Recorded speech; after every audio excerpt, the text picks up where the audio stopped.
Ladies and gentlemen, welcome back to Dinner and a Game. No, your eyes do not deceive you. There are two of me. That is because Milagros is running a little late. She had a real life event that was insanely important. And of course, at Dinner and a Game, we have one very specific rule, and that is real life comes first. So, Milagros, do not rush. When you get home, and then you can jump on and we will work you in. Do not even worry about it. We love you, we miss you, but we will be okay. So, or we might still crying at you. Everyone, welcome to Dinner and a Game. We know we're not normally on Thursdays, but for those of you who didn't see all the posts in Facebook and Twitter and aren't part of our Discord, we are launching a new show. Tonight we are debuting a game called City of Mist, or Mist. This game is produced by Son of Oak Gaming. They are an indie game developer that developed this game on a platform. Please do not make the dog bark. He is very loud. But they developed a game on a game mechanic called Powered by the Apocalypse. This is a very adaptable, very flexible game mechanic that is really roleplay centric. In fact, we did a session 0 the other day, and literally making your backstory is part of creating your character. And then tying those backstories together is... I'm going to go over the cast in a minute, Fox. And tying the cast together is part of making your group and building out the world that you live in. So, first off, since Fox is impatient, we will go ahead and go through our incredible cast for the evening. This is a bunch of amazing people who have joined us tonight to tell this story. And I want to make sure that everyone gets credit where credit is due, so I am looking up everything I can. I'm looking up all my commands, because I have so many now, it's crazy. But first... I'm going to take care of the most important introduction to me. Ladies and gentlemen, I'd like to introduce you to my wife, Jessica. Jessica is joining us after a long hiatus from the gaming on a live stream.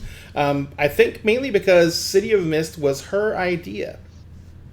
And she's the one who picked this game.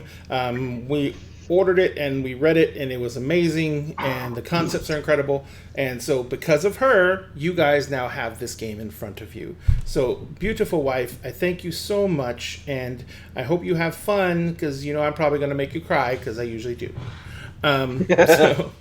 So that is my beautiful wife, and we have a lot of other new faces to our show. Let's start with a gentleman who is basically completely new to our audience, because they have probably never seen him before, because I don't think you've been on any other show at all, have you, Jack? I have not. All right. I just wanted to be right about one thing tonight, and that's it. So, Jack is a voice actor, and he is coming to us actually from... he auditioned with UST. And he is, I think you actually have something coming up with them, don't you? I do indeed. Would you care to speak in the on works? It, sir? Yeah, it's still in the works. Not too much I can talk about at the current moment, but I can say that it's going to be a blast. It's going to be sort of a post-apocalyptic themed D&D campaign. Kind of a mix between all of our favorite RPGs, like... Skyrim and Fallout and a bunch of other games that I've kind of taken inspiration from. And that should be in the works right now. We hope to have it up probably around midsummer. Excellent. And I am sure it's going to be cool. Yeah, so it's going to be amazing. And, cannibals are always cool. So, and we will get wrecked. You have to have cannibals. It's a rule. It's written in. And we have two other folks joining us. They have been on our shows before, but they are also first time really doing a role-playing game with us. So that is, first off, we'll go with the founder of the Feast over on UST, Chris. Chris, hey, welcome. Would you like to tell folks where they can find you on the interwebs? Yes. So actually, Nightbot just dropped our link tree, but you can find us on Twitch at twitch.tv/UST show. We have our game, which is pre-recorded on Tuesday nights at 7 p.m. Pacific Standard Time, 10 p.m. Eastern Standard Time. We do metagaming on Wednesday nights while Ray is doing Kingdoms of Mist. So watch Kingdoms of Mist, watch the VOD for metagaming. Actually, we end, and you still usually are vodcasting for like 2 hours. Because remember, I jumped in the other day after the show. That's true. Yeah. That's true. So come by and hang out with us after you've watched the amazing Kingdoms of Mist. Absolutely. And you get to watch people get shot by 12-year-olds. It's great. It is pretty great. 12-year-olds win every time. Snap reflexes are a thing, ladies and gentlemen, especially when you're playing with a mouse and keyboard. Indeed. Right. So, and Practice also, what was that? I'm sorry? Practice, also a thing. Practice. Oh, who practices? You just play for hours. And the only thing I practice is how many new curse words I can learn for the game ahead of time. Nuggets monkey butt. And we have one other person from UST, and if Chris is the founder of the Feast, she is the creator of the chaos. Because we have the DM from UST's Tuesday night dinner D&D show, Michaela. Hi, Michaela. Hello. So, Michaela, you're also a voice actor and actor, correct? Yes, voice acting, acting. Yeah. What have you done anything or gotten to do anything recently? My most recent thing that I've been doing is, well, obviously I am the DM for Anna, so I built the world and I do that. And then I've also done a couple of like mobile game voiceovers lately, but that's pretty much most of what I've been doing. I do have a thing I'm supposed to do called Storm Runner soon, which is a like audio novel radio play type thing with sci-fi elements, but we haven't finished recording that yet. Cool. So. I mean, that's great. And of course, whenever you get that, you are going to create a link tree and have all that available for us? Heck yeah. All right. So once again, thank you all for being here. And I apologize ahead of time. For those who haven't, well, number one, for those who didn't witness last night's game, making people cry is an occupational hazard of mine. And I run story-heavy games, which is yet another reason that I wanted to kind of get away from, well,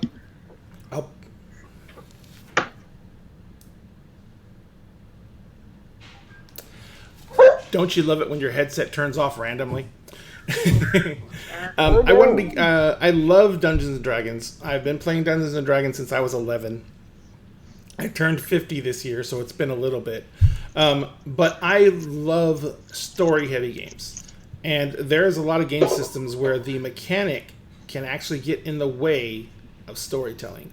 And unfortunately, even with 5e's compressed system, it's Dungeons & Dragons is one of those.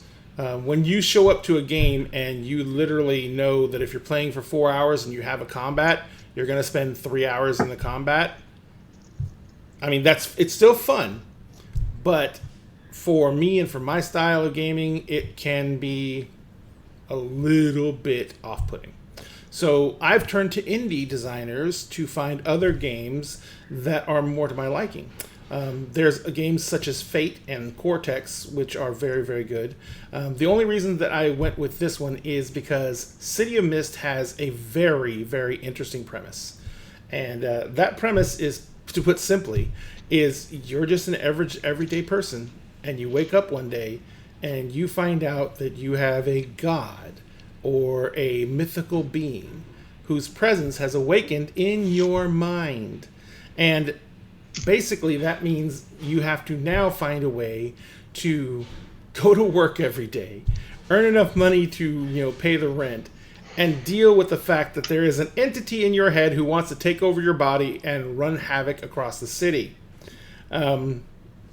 That's pretty much it. So it was a great incentive to try and launch this new game. Son of Oak Studios is also going to be cross-promoting us. I just sent in the final forms they needed today. So we're going to be working with them to promote this game in the future. Son of Oak Studios is the game studio that produces City of Mist, along with several other really cool games. I wish they would actually create a site for just their studio page. But if you guys want to check out City of Mist, it has digital as well as hard copies available, and City of Mist has a very, very strong build out on Roll20, and I just found out recently that they also have a build out on Foundry. So they have virtual tabletops in store as well, although we probably won't be using any maps or anything like that because it's going to be mainly Theater of the Mind tonight. No more minis dancing around on screen and us trying to figure out what the lighting's supposed to be and how you're supposed to work it. So, so that's pretty much the synopsis for this. We are looking at starting this show after we've done our session 0. Unfortunately, Jessica wasn't present for the session 0. 1 second. Sorry about that. But everyone has created their characters, so what I'd like to do is I'm going to give everyone a chance to introduce their characters to the audience. We started with Jack last time, so this time we'll start with Chris. Excellent. So I'm playing Kevin Connors. Kevin Connors is a Army vet with a really messed up childhood. I come from a D&D background too, so we always have to have parent issues. And Kevin is possessed by a vampiric archangel mythos, and is still dealing with that mess. That mess? That mess, yes. And what does he do for a living now? Kevin is a bounty hunter. So he tracks criminals down that have jumped bail wherever they might go. And sometimes maybe eats them. Sometimes maybe eats them. Speaking of people getting eaten, Michaela, would you I care assume to that's tell? me. Yeah. Hi. I am going to be playing a character named Sonata Rainey. Sonata was a child star. Her parents at a very young age discovered that she was a very talented singer, and they put her into acting and dance classes. They had her basically on stage being paid to perform and in films, and had a singing career from the time she was a kid. She grew up in the limelight, and said limelight doesn't always treat children well. But, you know, that's just kind of the way they crumble cookies. And then she got to the age of that she is now. She's about 28-ish, 25, 28. I haven't specifically decided, I don't think. And she was engaged to her manager.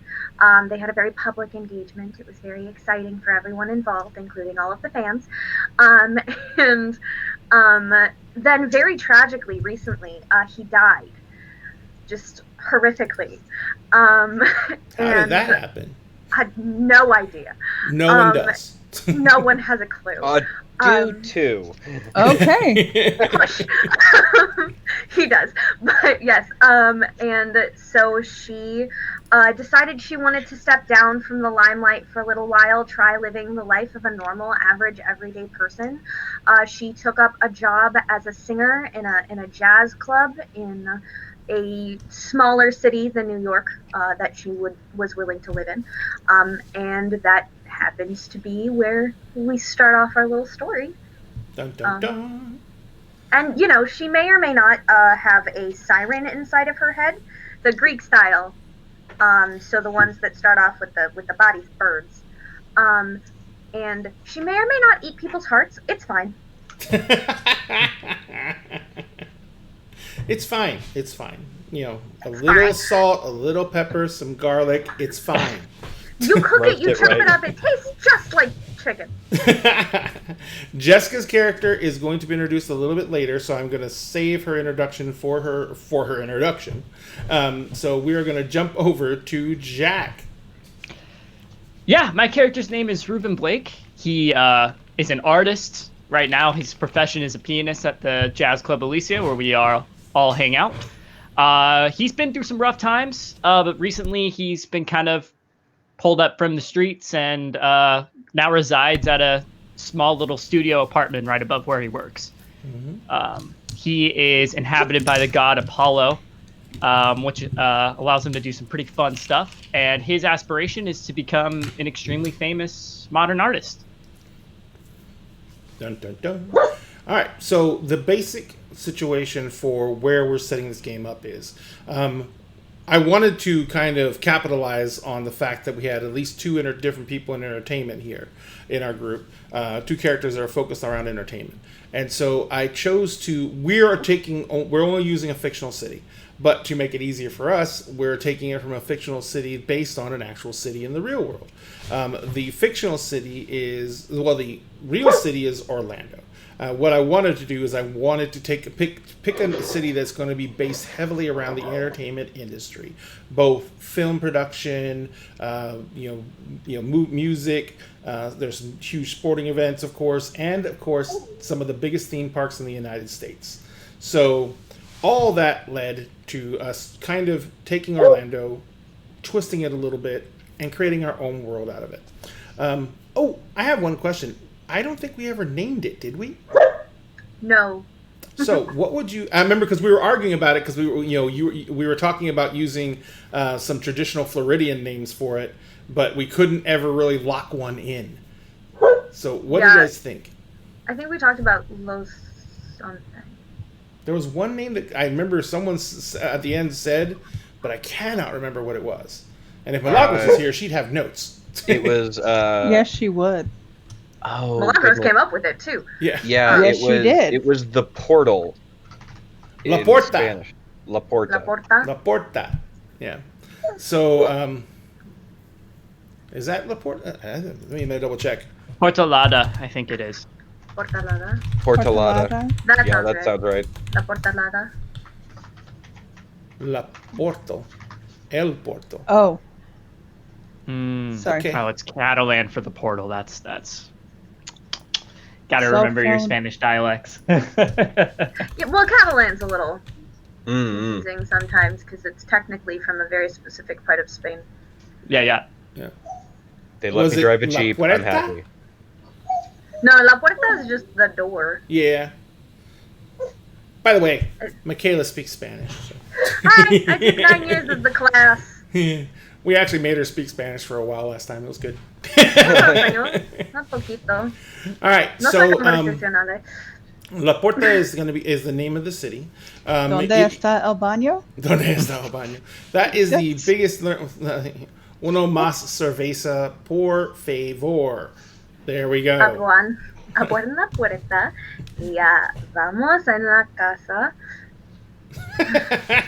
She's going home. Don't remember the word for hall. I don't remember the word for hall. But anyway, so this city is a large, multifaceted city, heavily based in the entertainment industry. There is actually talent agencies based here. There's actually, because Universal Studios theme park is here, there's also Universal Studios production facilities here. So there is a lot of actors trying to trying to get on with film production projects. There's almost always what you would call a transient population of people who come in and work on a project for a few months and then take off again. So there is a very large number of apartments that are corporate housing that are owned by studios or leased out by studios, and they're like fully furnished apartments that they're only occupied 3 or 4 months a year, and then or a little bit more, and the rest of the time they just sit there. So there is a lot of stuff that happens in the city that is not typical for other cities. Another thing is there's a lot of people who work at the parks. Some are dedicated entertainers who work at the parks to practice their craft and by taking on characters' roles in the parks. Others are people who work at the parks because the parks pay pretty dang good, and they really Benefits. huh. The Benefits. benefits are really nice. Yeah, the benefits are They really nice. have nice So, benefits. yes, I say that from especially experience. the not D-Land park. Yeah. No, not those. Yeah, we don't benefits. ever say that word because No. we'll get destroyed. Oh yeah. Their Yeah, legal is crazy. We won't discuss the rat problem there. No. Oh no. I worked at the one we're allowed to say. Yeah. Oh god. So, and the our characters were brought together by two main features in this city. One is a jazz club called the Elysium, and the other one is a dildo world. What? No, Fox Rider. No. Yeah, no. But the other one is right beside the Elysium. There is a bodega that is owned and operated by Alejandra Guzman's family, and Alejandra Guzman is Milagros' character. But like I said, Milagros can't be here. So all the folks who frequent or work at the Elysium know Alejandra, and she often comes to the club after work because it's within walking distance. It's also within walking distance of her house, and it's just one of the few places she can get away. So because of that, she's run into all of y'all. Now, the key thing about all of these people is each one of them is what they call a I just was going to say it and then I forgot it. Awakened. Not awakened, the other word. Rift? Rift, thank you. Each one of them is a rift. And that's what the other members of the supernatural community call each other. They're a rift in the very fabric of the universe, which allows them to be the focal point for the entry of long-forgotten gods and creatures of legend. So, you guys, it is a normal, steamy summer evening. The club is not set to open for probably about another hour or two. Sonata, you're there. You're not actually performing tonight. You're there mainly because it's one of the few places you can really go where you can go. Number one, you can perform almost in anonymity. You don't get swarmed by press. You also feel like it's a really small, intimate setting. You can actually get the reaction of the crowd, and so you feel that you're getting the best reactions for your performance, and it helps you work on new songs and stuff like that. But tonight you're just here because you don't have really much else to do right now. There's this last studio album that you produced has been finished for a while. It's not due to release. You're not due to start any type of tour anytime soon, and so you got really nothing on the plate. And you realize that other than recording, touring, the only other thing you really enjoy doing right now is coming into the Elysium. Oh, well, and, occasionally doing some late night hunting, but that's not something, But, so you're down here, and plus, because you perform, the owner of the Elysium, whose name is Seth, he gives you a significant discount on alcohol. Usually he doesn't charge you anything, actually. Jack, you are in the Elysium because you literally live above it. You enjoy music, so this is a wonderful setting for you to be in. You especially like the club before and after it's open. It's you can still hear them tuning up, warming up, playing their instruments, but you don't have the giant crowds around. But does Ruben actually drink? He does not. I remember he was drinking juice when we were playing when you guys were all playing on Discord. So yeah, and that's another thing. Having all those people slowly losing control of themselves around you is kind of worrying and troublesome, and a little funny. And it can be definitely funny, and the club is not prone to like the drunken bar fights or anything like that. But it's still. It's a lot of people. So you usually retire up to your room because you can still kind of hear the music. It's coming through the floor and the walls. Yeah. And then, Chris, you already established that, the Elysium is one of the places you go to relax and hang out whenever you're not on a skip trace or something else. So this is a place that you have pretty much put down roots in. Also, the fact that there's other people like you is something that's very reassuring, because you have struggles that are unique. Being a Rift is not an easy thing in any way, shape, or form. And having other people you can just basically go to vent to every now and then, it's what we all need. So it's something that, you can't really put a price tag on. So even though you might not be the biggest fan of jazz, it's still, a nice place to go hang out with people you've come to know. What? Who doesn't like jazz? Well, there's people that don't like jazz. They're weird. Well, by the way, thank you. All right. Stand by it. They're weird. And thank you for the sub, Tony. It's very, very appreciated.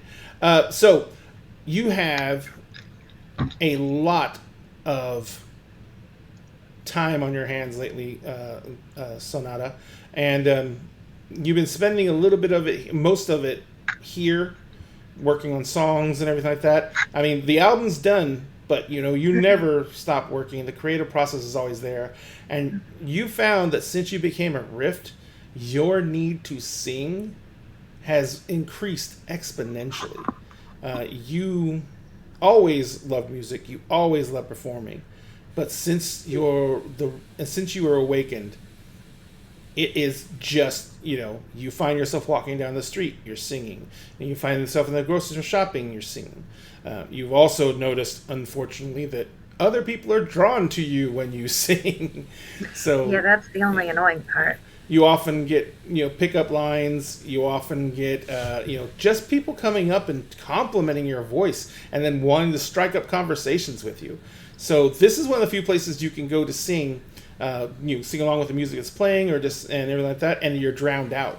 Plus, your friends they're not immune to it, but they seem to be able to shrug it off easier than others. So, you can actually sit around with these people and sing, and they don't suddenly become entranced and, glassy-eyed. It's nice. It's nice. People can actually enjoy the music instead of, enjoying the music. Yeah. So you guys are sitting around there. Seth, who is the owner of the bar, is nowhere to be seen. But there's the usual bartenders doing setup. The band is up at the front with the stage manager doing sound checks, doing their final sound checks and getting ready for the first act of the night. And the wait staff is basically doing make ready in the rest of the restaurant, double checking that everything's ready to go, and doing the usual, if anyone ever has worked the service industry, doing all the usual stuff you do before you know the chaos is coming.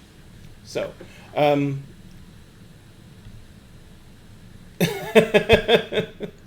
yeah, that was interesting, Rome. So, the big thing about this is that, this is your quiet time. This is when you guys, and when the club closes, is when you guys often gather together whenever you're all there to have conversations, to share what's happening lately. The biggest odd thing is Seth is almost always in the bar. Now, Seth is a known figure in the supernatural community, in the awakened community. He has it's almost like a compulsion to take in newly awakened and try and help them adjust to the life. That's how Ruben actually met Seth. Ruben had suffered greatly during his awakening. He already had some issues, but his awakening made them 1,000 times worse. And you, if I remember correctly, you ended up homeless for a time, didn't you, Ruben? For a month or two, yeah. Yeah. Before Seth picked me up. Yep. And Seth ran into Ruben, as he says, because he was supposed to, and struck up a conversation with him. He struck up a conversation with Ruben and sussed out the fact that he was homeless. Rifts can see each other. They have the supernatural community knows who each other are, unless they have abilities that let them hide the fact, and there are those that do. But for the most part, most rifts are just out there. So, you don't necessarily know who they are, such as Seth. When you see Seth, he's as his physical appearance, he is about a 5'7", 5'8". He's not very tall. Man with sandy blonde hair. He wears a goatee.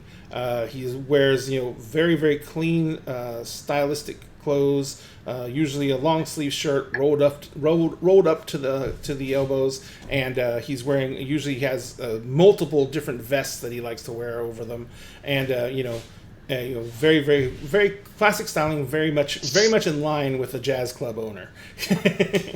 And he is almost always behind the bar or in the office. He makes a lot of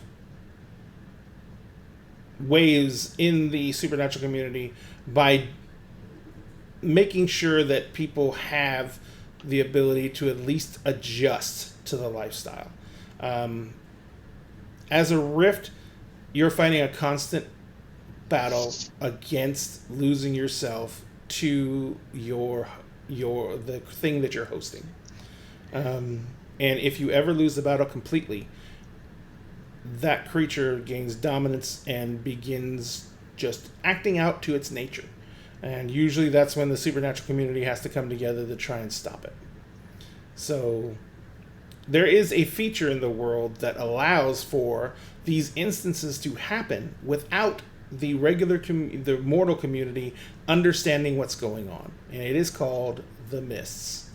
The mists cloud the vision of those who are not awakened. They hide the supernatural features that are going on around them. A dragon may be flying down the street and crash into a building because some wizard hit it with a lightning bolt, and all the people see is a small Cessna got struck by lightning on a cloudy day and smashed into a skyscraper, because the mists make them rationalize. So the supernatural community takes advantage of that to try and stop these instances as soon as they happen. It's one of the few things that the supernatural community will actually come out and join together to do. Other than that, there's really no law. There's really no, there's no hierarchy. Because the sad thing that's true about rifts is the more powerful they get, the closer they come to losing themselves. So it's one of the dualities of their nature. If they gain more powers and abilities through indulging or utilizing the powers that their rift gives them, then they can step closer and closer to losing their humanity. So, but all of you are fairly newly awakened. You've, only been in this condition for at most a few years. And of course, it's a very confusing time. You've been doing your best to try and align your new lives to adjusting for this new chaos that's entered in. For some of you, it wasn't very hard. For Kevin, it literally just made him have to be wary of his temper a lot more. And if he and the few times he gets injured on the job, it really increases that need to feed. So it is something for that. Ruben, how does it affect you? I get compulsions to draw, get compulsions to write down what I see in dreams and various visions that I get in my head. Sometimes, depending on how bad it gets, which it can get really, really bad, I kind of lose track of where I am. I'll be writing in my room, and then all of a sudden I'm out on the bar, or I'm out on town walking somewhere, and I'm not quite sure where I'm going. So kind of fugue states. Hang on 1 second. And when you're in these fugue states, you're in a fugue state, but you're still in control, right? You just are kind of like fuzzy and don't really make decisions based on real strong rationales. Exactly. It's like I'm doing something and I know I'm supposed to be doing something, and then I'll like kind of get to where I'm at, and then I'll kind of go, what am I doing? Why am I here? Mm-hmm. You know, kind of like that. Like me every day. I would call them compulsions, but not necessarily to eat people, but Okay. to do certain purposes he's not privy to. Right. Here's another question about that situation. You have a entity in you. Would you like to tell folks what it is at this point? Yes, it's Apollo. Yeah, I said a little bit about his relationship with Apollo and the intro of the character, but they... That was before we were on. Oh, really? Indeed? Okay. My bad. Okay. Yeah, he has a relationship with Apollo who lives in his head. So far, this relationship has been pretty distant. It's mainly been Apollo sending him things in his head when he sleeps, or tells him things to draw. But it's never gone past that point. There's never been direct contact before. Gotcha. So we're But in he a knows he's there. gift-giving. Yeah, he knows. He can feel him there. He knows his presence is there, and he knows exactly who he is too. Mm-hmm. Gotcha. Excellent. Thank you very much, Chris. I directed that to Ruben because I kind of knew that backstory. One thing we didn't really talk about much is how Kevin interacts with the creature he's hosting. Because when you do the roleplay sessions in Discord, you did refer to the thing a lot, but you literally refer to it as the thing or bitey Bang. guy or so. Kevin, I call him Fangs. He's got a taste for blood, and the hatred of it is something he and I both share. And he's pretty generous with what he'll let me do. But I worry of giving into that generosity too much. Mm-hmm. It seems, the way he interacts with me, it seems like he's sharing for my benefit. But I've been trained and taught my entire life to distrust generosity in general.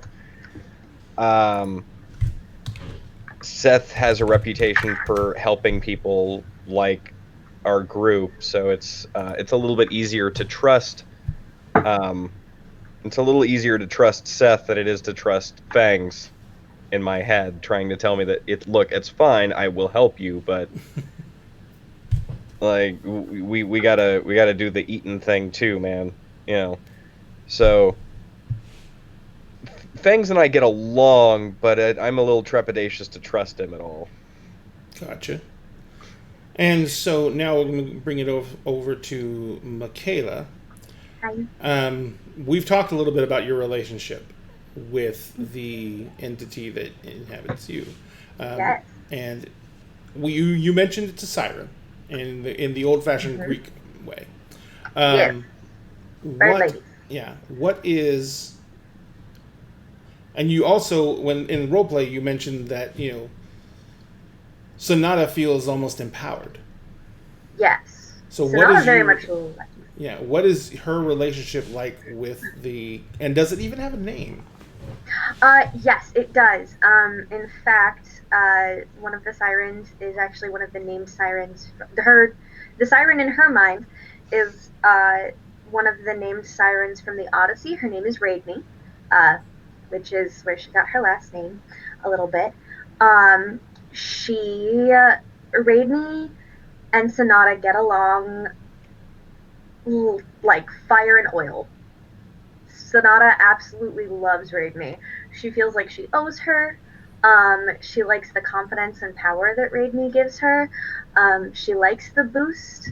She feels a lot better having Raidme there. She kind of worries about the whole eating people thing. That freaks her out a little bit. But, she figures as long as it's bad people, like, it's probably not that big of a deal. And, Raidme makes very good points. a lot of times. And sometimes you got to feed the beast, right? Yeah, she writes really good songs. Her singing has gotten better since she found out Redney was there. And she just really likes having that person always there in her head, pretty much on her side. So Sonata loves Redney. Gotcha. One last question about Redney. Has Sonata had any episodes that are the hallmark of, you know, what it is to be an awakened, where she has lost time, blacked out? Yes. Yeah, absolutely. She has, especially when she's like, not necessarily when she performs at the club, but every once in a while when she's singing, she'll just kind of like wake up a little later, and she's like, oh, that was not okay, this is fine. Okay, has it been anything extensive though? Not like periods of days or anything like that. Usually it's a few minutes, maybe a couple hours, but Gotcha. Especially when Raidney's hungry. That's one last good question. I just thought of that. And this goes for you and for Kevin, for Sonata and for Kevin. When they need sustenance, are they in control, or is it something you're doing to appease them? In other words, have you taken the life, or do you let them do it? It depends on how long I've let it go. In other words, sometimes you don't have a choice? Sometimes I don't have a choice, and sometimes Fangs just lashes out, and next thing I know... So it's almost always him? Not always. Sometimes I feel it coming on, and it's like, well, this needs to be taken care of now. But more often than not, yeah. Okay. And what about with Raidney? Sonata killed the first person. Mm-hmm. But Raidney did the eating. Other than that, it's usually Sonata lets Raidney kind of like take the reins. She tries not to let it happen too often. She also, I talked to Chris about that. She sometimes will work with Kevin when he finds out that someone is not so nice, so that, you know, it's the best of both worlds. He can have the blood, I can have the heart, Kevin can do the killing, I can just reap the benefits. It's a very, you know, symbiotic relationship. Gotcha. Sometimes you just gotta throw a bad dude through a van, you know. Yeah, she helps take care of the body because she knows exactly where to put him. It's fine. Okay. Hey, you got to do something with the body, and, you know, composting, it's natural. Rich people have power. You know, yes, they do. There are gators here. Huh? Yeah. There that's are another gators, thing I wanted to address. So we already established that Ruben is basically renting a one-bedroom loft above the club, and by renting, I mean Seth basically lets him live there, and he performs in the club as payment. And you know, Seth kicks him some money on the side, a little extra money, so he can, you know, buy food and keep his essentials up. But Sonata, you're, like you said, you're a performer. You are a working singer and former child actress. So you have a decent amount of funds. And I think we said that where did you live? I live in a penthouse. Yeah, it was a penthouse. So you live in actually one of the high rises, probably in the downtown area, or more than likely in downtown area. And so, you know, this is a little bit of a trip for you, but like I said, the big thing with this club is you can disappear here. Sure. So, and I have a card that I don't use. Yeah. Now, we established that Kevin has his own place, but sometimes when he comes... It's an office, you know. Yeah. And plus, it's, you know, you sleep on a couch in your office, and you know, sometimes I recently bent the faucet. Yeah, made myself a shower. Yeah. He got a little bit angry. So he nicked himself shaving or something. Mm-hmm. But so you basically sometimes when you come to the bar, you imbibe a little too much. You actually crash out at Ruben's place. If he's nice enough to let me, yeah. Yes. He's got a nice little spot that he'll clear out for me in the corner. It's great. Yep. So all of you have kind of established a life based around this place. I know that we said that Reuben has been occupied by Apollo for a number of years now. Like you said, probably about 3 years, I think it was. Yes, those were the first sign. That's when his wrath was awakened. Yeah, Yeah. it's around 3 years ago. Yeah. And so, how long has Sonata been aware of and been awakened to Redney? Probably about a year at this point. It's probably drawing close to a year on the anniversary of her awakening. Of the first feast? Yeah, it's out of the news cycle a little bit, but still technically an open investigation. But like. And Kevin, I remember you said that you awakened while you're still in the military, correct? Yep. How long ago was that? About the same amount of time as Reuben. Started seeing weird shit while I was overseas, and it got me a dishonorable discharge. Apparently they frown on you drinking the blood of your enemies on a battlefield. Wow. Yeah, a little. Blood of my enemies, my favorite lipstick. Yeah, wanton murder on a battlefield in the middle of a war. Come on. Who would have thought it was a bad thing? So I was dishonorably discharged from the military because of it, and because my dad used to work for the police station around here as a detective. I heard about the murder of Sonata's former fiance, decided to look into it myself, and that's how I met Sonata. What's that? Domestic dispute? He was not the nicest of people. Sonata was manipulated for most of her life. So domestic dispute. Yeah, he got mad at her. She got. It was a defense thing. Fighting. Yeah. He got mad at her. She ripped his heart out. Things happen. Yeah, self-defense. Love is hard. I completely agree. You gotta work at a relationship. Yep, and I made sure to tell my dad that Sonata had nothing to do with it, even though I know damn good and well that she's the one that did it. Also, if I remember correctly, Sonata herself was able to help her case, was she not? I am America's sweetheart, so I already have a very innocent face. And I happen to have a very positive relationship with the main detective on my case. He's a very nice man. He has been very generous and giving throughout this entire experience. I've given him a couple of autographs. We've gone to dinner a few times. He's very nice. He's also susceptible to the Jedi mind tricks. Yeah, well, that doesn't hurt. And his partner believes that you are in some way culpable. And he worries about his buddy, who is now, slipped under the wiles of a possible femme fatale. Well, yeah, but he has no proof. Because I keep trying to tell him to look the other way, but he's not biting. Yeah, I know, it's very rude. I don't understand why he dislikes me so much. So you guys are, like I said, you're at the Elysium. Seth isn't there. Everyone's going through prep for the night. You guys are just hanging out, relaxing. Reuben, of course, you're drawing. You're at your usual table, which is where you guys kind of congregate before anything gets too crazy and crowded, which is one of those standing round tables with a few stools around it, just right off the bar. As you're sitting there talking to each other, Seth comes walking in the front door.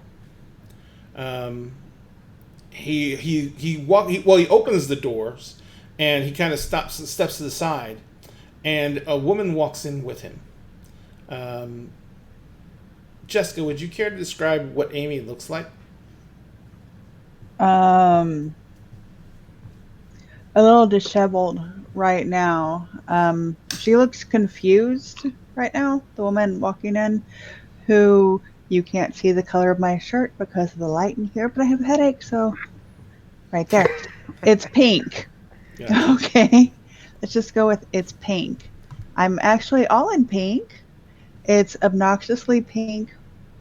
Like so pink. You I think think I'm a drag queen.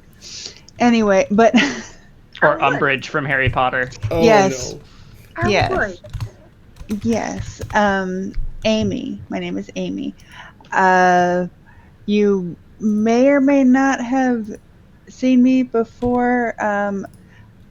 My husband's a politician here, and I'm his campaign manager.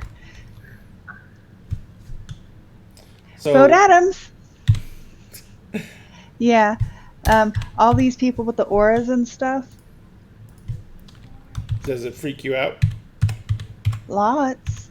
Yeah, is this what you were talking about? Seth kind of looks at you and says, "It is a little bit of it." He says, "Follow me," and Seth walks over with her to the bar. Oh, by the way, how tall are you? How tall is Amy? That height. She's tiny. Little girl. So is she like 5'2"? Let's go with our daughter's height. 5'4". 5'4".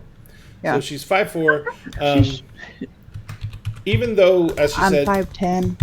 even though she's, as she said, looks disheveled, she is still very, her clothing is couture. She's carrying she's carrying a very, very high end purse. She is like, she comes over, walking over the table. She's wearing like, $1,200 leather Italian pumps. And so she comes walking over the table, and all the clothes are wrinkled and must. There are some stains on the blouse.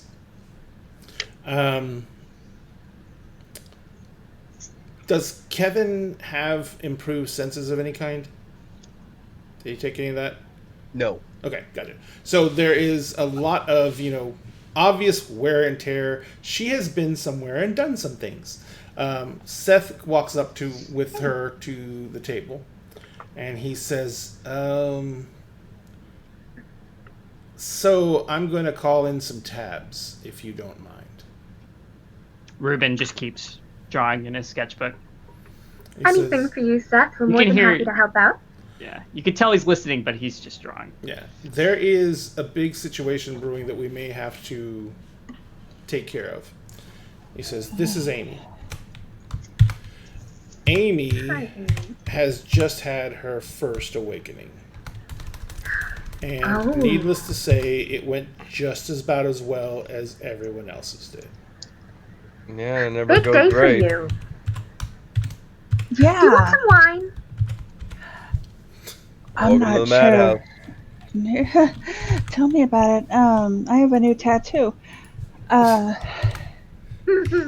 when these showed up, and she shows an armful of feathers. Armful of feathers. Oh, okay. Yeah, you should see what he did to my hair. Wine, I don't know. Mr. Seth, would wine, do you think, be a bad idea? He says, just don't go too crazy right now, considering who you have riding you. Oh, It might be best if you, just had some water, maybe. okay. Is it gonna don't turn know into for wine? Huh? Is the water gonna turn into wine? I mean, No. we've seen some strange shit. Not this time. He says she has a very discordant guest. I don't know Oh, who it is lovely. yet. I don't know if it's made his presence known to her yet. But I found her in a room with 3 other people. Well, were people. They had all overdosed. Ooh. She has more track marks on her arm than anyone, or more needle marks on her arm than anyone should ever be able to survive. And he kind of like says, and before I got rid of it, there was enough heroin and cocaine in that room to kill several parties, like everyone at the party. I've been to those parties. He says, so there was a very good time We've eaten at a couple of those parties, Sonata. He says, that was a very good time had, but the issue here is this. She has no memory. When she got her phone to operate, she checked it, and she's been gone on this for at least 2 days. Oh, wow. We need to find out where she was, find out if there's any witnesses, and we need to make sure we make as much actual evidence disappear as possible. Guess who's here, guys?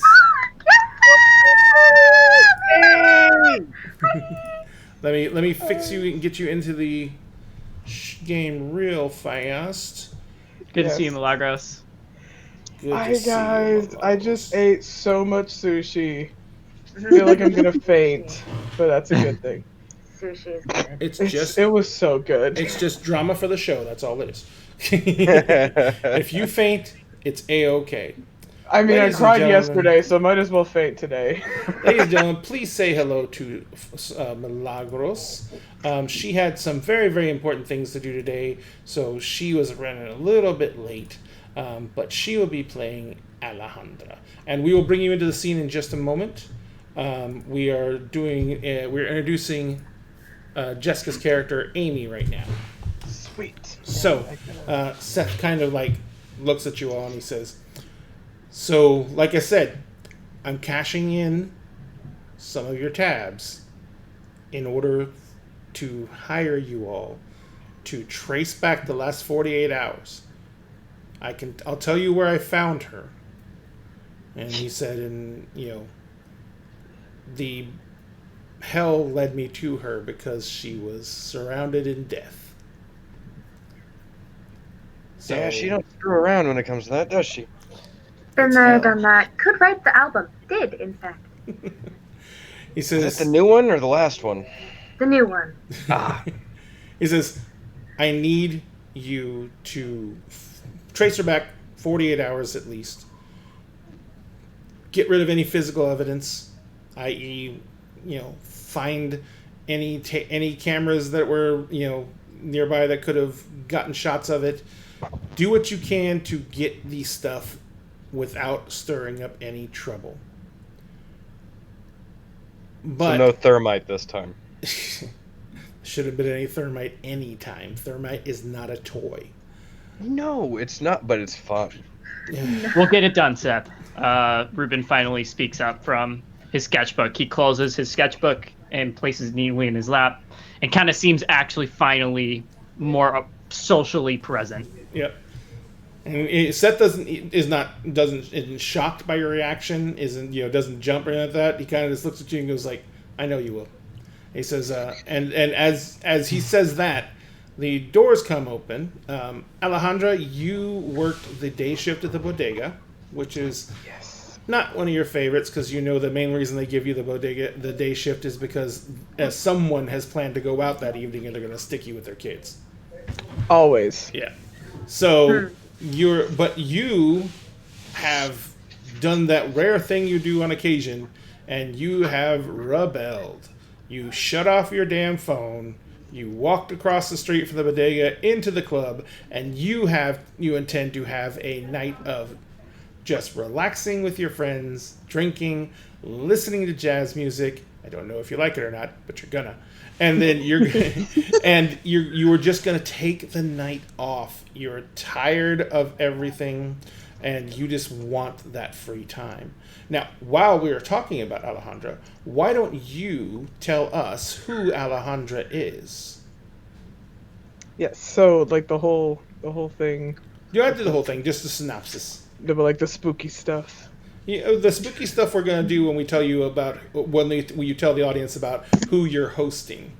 Okay, perfect. So Alejandra is she's 21, but she might as well be 1,000 years old with how many kids she has.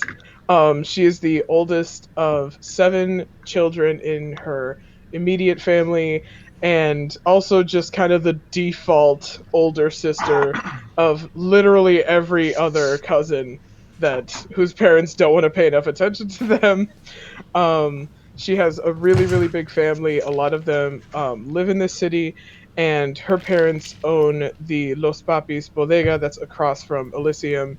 And she and her mom kind of run it by themselves because her dad is dead.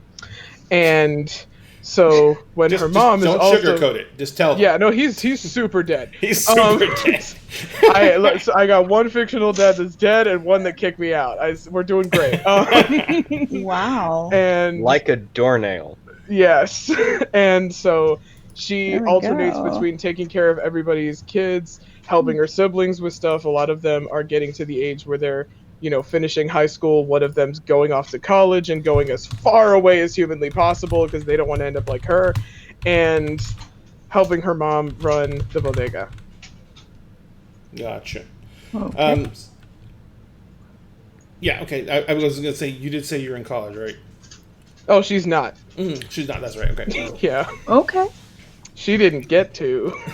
Foxrider said, I think she's had enough of daddy issues. Yeah. So you killed this one. Yeah, this one's dead, so we can't cause Wow. any more issues. All right. So you come walking in you walk into the club. You feel on top of the world because you finally did it. You finally just shut the phone off, walked out, and Seth is standing around at the table with everyone else, and he's got this woman standing beside him. Now Seth isn't tall; he's like 5'7", but this woman's shorter than he is, and she looks like your typical suburbanite Karen. What's your outfit again, baby? What are you wearing? I know it's pink, but what type of outfit is it? Yes. You said you wore pantsuits, right? Yes. Yes. I wear pantsuits. I'm not okay. You can see my hands and my shoes, but you can't really see much skin. I mean, neck, face. There you go.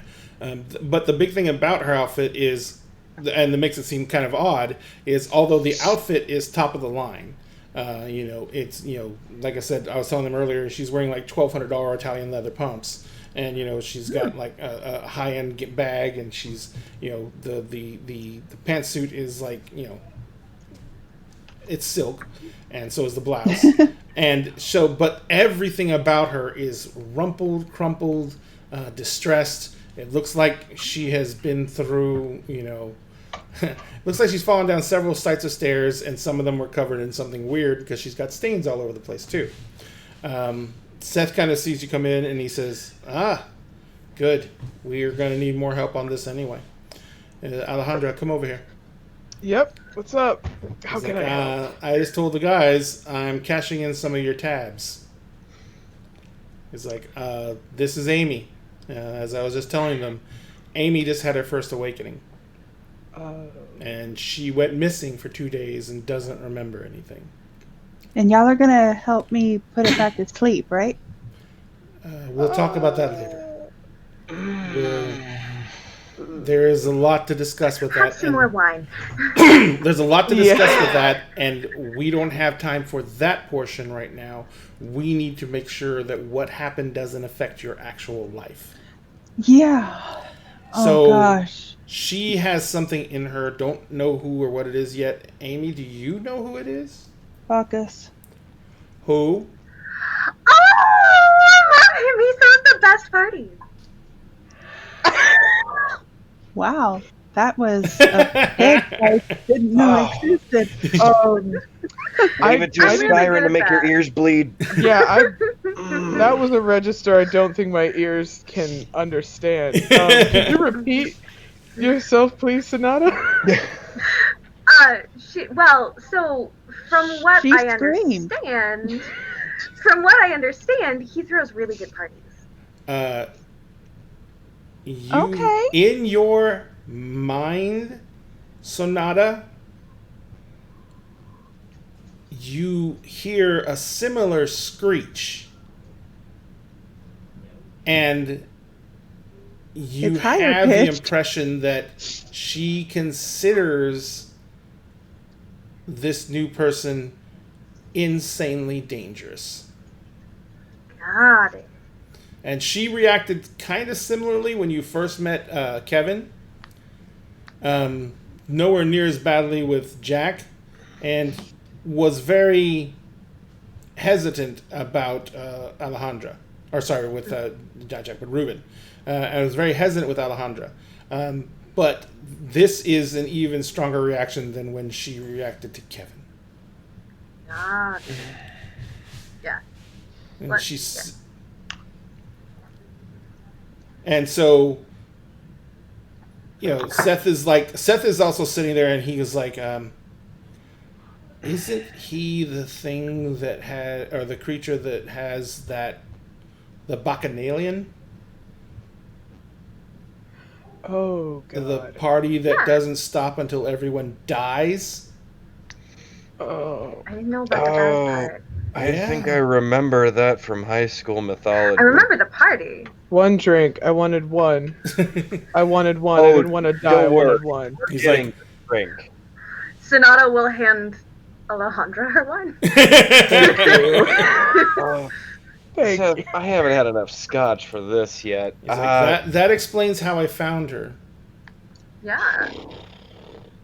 I found her in a cheap motel, and she was with at least, there was 3 other bodies in there, and everyone had overdosed. And she apparently had injected more than they had from all the fresh needle marks all over her arms. But she was no worse for the wear. Party hard, did you? All right. So There's only one figure in a Bacchanalian who doesn't die, Well, Bacchus. yeah, or Bacchus. his maenads. well, because this. I'm not gonna be the Greek nerd today. Okay, I'll be the Greek nerd. Bacchus is, well, the stories I've heard of him equate him to a Greek vampire, essentially. More or less. But, like, with more partying and lots of wine. Bacchus. It's not familiar to me. Dionysus. Now that rings a bell. There you go. Yeah. Sorry. Dionysus, for some reason, Same they thing, translated actually. over, Dionysus had a much tamer reputation than Bacchus did. Yeah. Shouldn't have. He shouldn't have, because it was, No. but it was never a literal translation. No. What's up? I just want to Do nerd it. out so bad, but Nerd, like out of nerd, character. nerd, nerd. Out of character though. Is that allowed? Hmm. So I'm sorry, Go my ahead. headset cut out. What'd you say again? Oh, I just want to nerd out because I know like a ton about this subject, but like Yeah. out of character, like Sorry. are you okay? She tried to breathe coffee. Oh no! Ah. You need oxygen then coffee. Well, since I tried to combine the two. They don't make So, Seth kind of looks at you all and he says, so she blacked out for 2 days, and apparently Bacchus has went crazy all across the town. He says it should be fairly easy to trace, but I didn't hear anything on the news that sounded like it would fit this. So, wherever she went and whatever she did, it didn't alert any authorities. Well, that's the way to start. And you see Ruben start to, he flips over the sketchbook to an empty page and he just starts writing down notes as Seth talks. He's like, and he kind of looks at Wes Room and he gives you, and here, this is the address of the hotel I found her at, and he gives you the address. It is like probably about 3/4 of the way across town from where you're at. It's actually on the side of town that's closer to the Big D Park. It is. We really got to name that thing too. Big D. And it is one. It's one of the more low end hotels on that area of town, and it's basically, it's not in a bad part of town. It's just not very close to the resorts, and therefore it's not super expensive, but it's still not what the normal tourist goes to. So, but it's like I said, it's about 45 minutes away. I'm not a tourist though. I'm a local. Yeah. Kind of. Oh. Well, yeah, but if you're a campaign manager, you got to seek the sights of the town. Did you tell them? Did you give them your last name? Adams. Okay. Oh no, I was asking if you give them. No, I didn't. She said vote Adams, and okay. She said that she was married to a politician, so I just assumed. Yeah, and when she says Adams, she says vote Adams, and she says she's married to a local politician. There is a young city councilman named Rob Adams. He is a Bless you. He is a figure in local politics. He works in he came up by working in community action programs. He works extensively to try and he works extensively to try and help the disenfranchised, create job solutions in areas where there's very few actual well-paying jobs. He's looking to create better housing.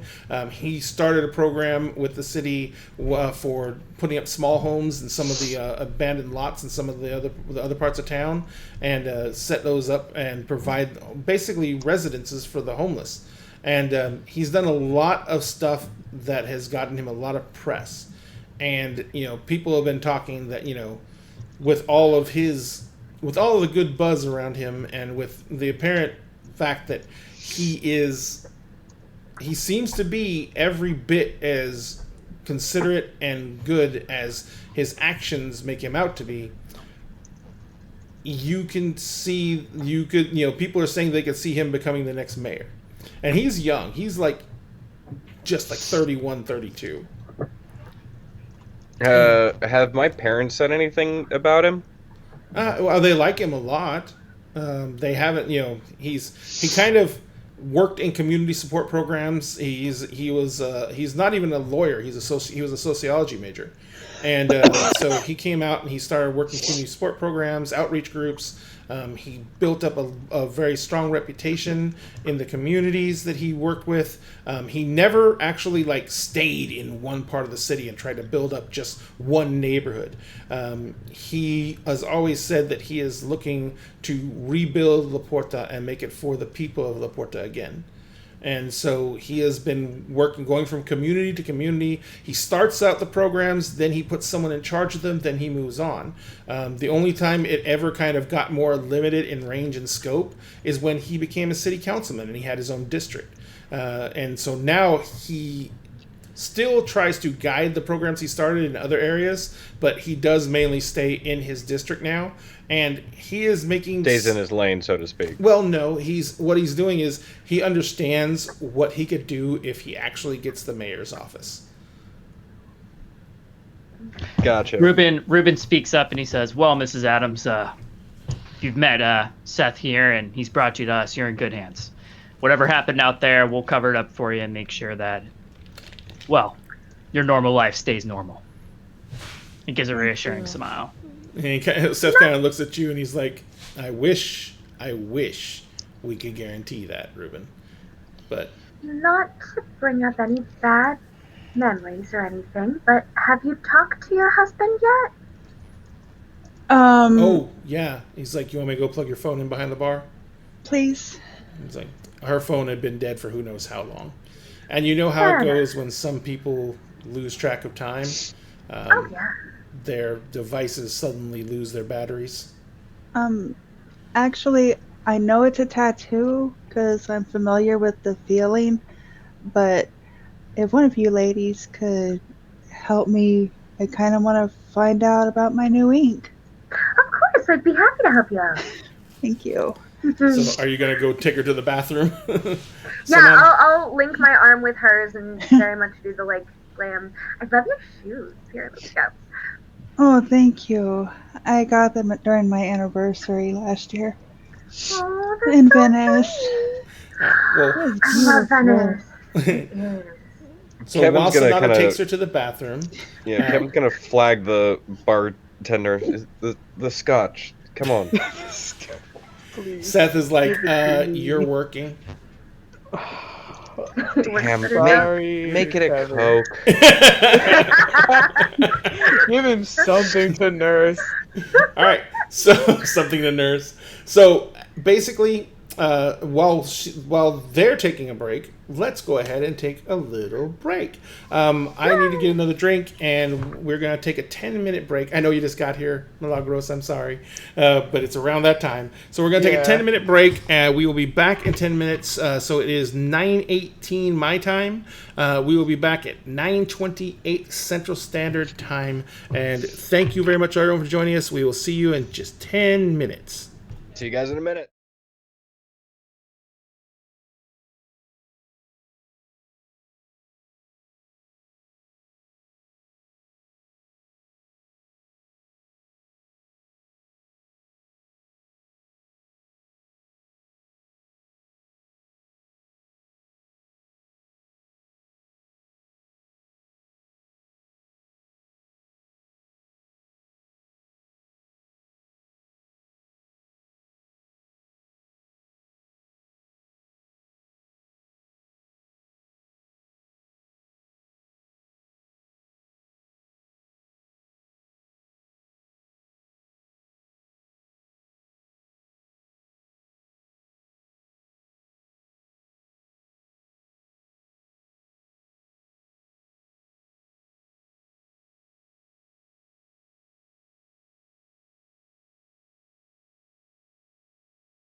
Ladies and gentlemen, we are back. Thank you very much for letting us take that short break. We greatly appreciate it. People got to stretch their legs, get new drinks, and we are refreshed and ready to go.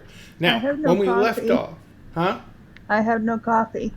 Well, you should have told me to get that on the break instead of being entranced by Milagros. Because I'm not going to get it now, so you're just going to have to suffer. Some of us have drinks. Some of us have drinks. I have water. She has water. Don't think I'm letting her die. You're really just gonna let her dehydrate like this. No, she has like a gallon of water in there. She just doesn't want to drink water because she doesn't like Moisturize me. Moisturize me. So, we are going to continue where we left off. As we were leaving, Sonata was taking Amy to the bathroom because apparently during this long revel, at some point, Amy got new ink.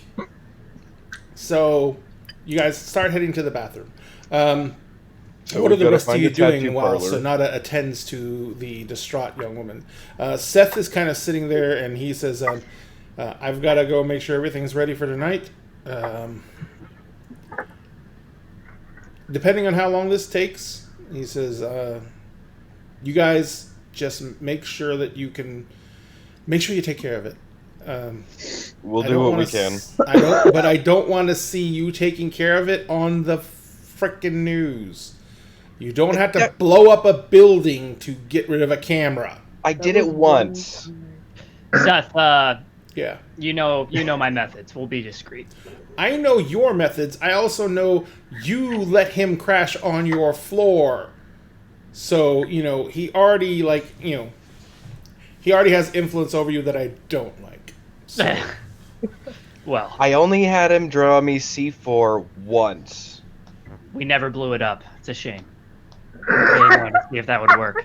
There's next week. We can give it a shot. I mean, for all we know, it's just fancy clay, Where's the C4 right now? I erased it. It's gone. Like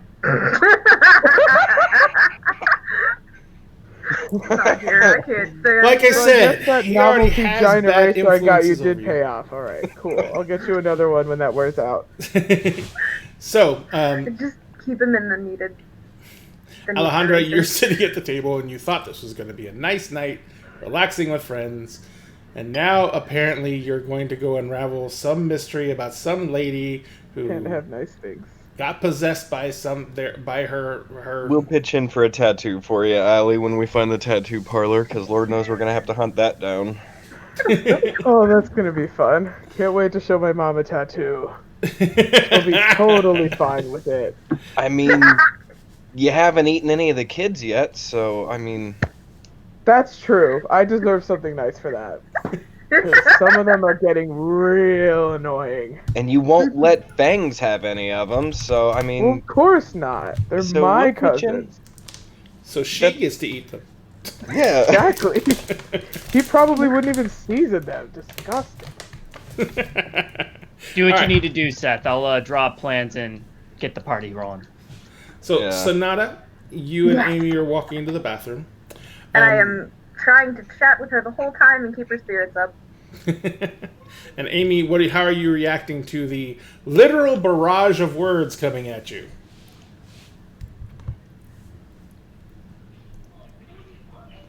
Don't worry, we've got everything handled. It'll be absolutely wonderful, and you will not have to be scared of anything. We will be very discreet. We will have everything handled, and if we can't, we'll figure it out when we get there. It'll all be okay. I know this is a very scary experience, but honestly, you'll be even better for it, I promise. Things get, easier sometimes. Sort of. I thought Seth said y'all could help me make the thing in my head go to sleep. Well, no, see, that's not exactly what we do. We make sure that the thing in your head doesn't come out to play too overly often.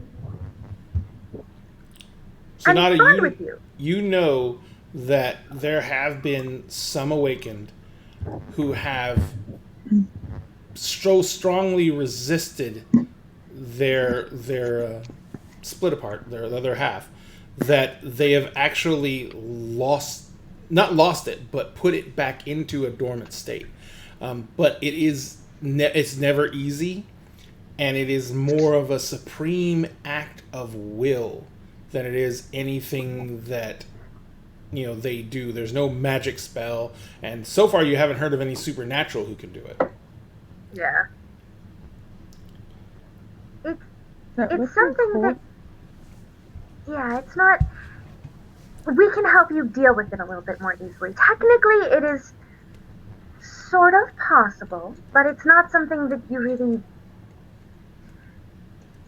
it's not something that's worth doing for most people. But you can live, you can thrive, you can survive, it'll all work out. Okay. Now, let's see the new ink. Okay. So describe, as you're taking off like your jacket and then you take off your blouse and everything like that. We discussed this earlier. Did you come up with an idea? Full body. How you're tatted? Oh yeah, full body.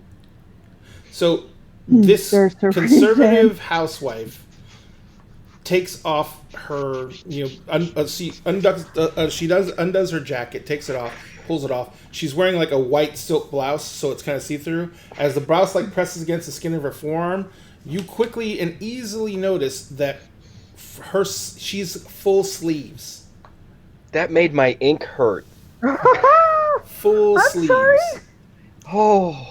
And when she takes off her jacket and she puts it down, she unbuttons the blouse. She is tatted everywhere. Like from the collarbone down. What are the designs? What are the designs? Okay. So like, don't judge me or anything, right? I may have been in questionable places in my youth and allowed odd things to happen and stuff. And yeah, completely, there's weird stuff that makes no sense. Like there's a yin yang right there next to a Bible verse in Swahili. I mean, it's just like weird stuff everywhere. Which is right above a magic 8-ball. Yeah. And of course, And koi fish. 6'9". Fox Rider wants you to have koi fish tattooed on you somewhere. And koi. 6'9"? Nice. Yes, koi fish on both of my thighs. Yes, Both I of your do. thighs. Oh wait, that's actually Nice. really pretty. I Yeah. like that. Yes. So Because I number know one, you someone begin to who has worry. that. You begin to wonder where she had space to get new ink. Amy, you know that the patch that you got was in one of the few places you had not gotten tattooed, not because you didn't want to, but because you heard it hurt so much, and that was right on your abdomen, right above. Yeah, I've heard Ooh. Ouch. that in the sides. Yeah. Oh, I'm waiting. I'm waiting until I'm out of space. And for the that. tattoo That's what is whiskey's of, for. and the tattoo is it's about 2 inches by 2 inches, so it's not that big, and it covers like some of the only untattooed space, and she has to pull her underwear down so you can even see it. Oh, okay. Oh, were you wondering where she was tattooed? I was like, the belly button? No, much lower than that. Yeah. So as she pulls them down, you can see that and she pulls the bandage back. You can see it is a tattoo of a bird of paradise. Oh, that's pretty.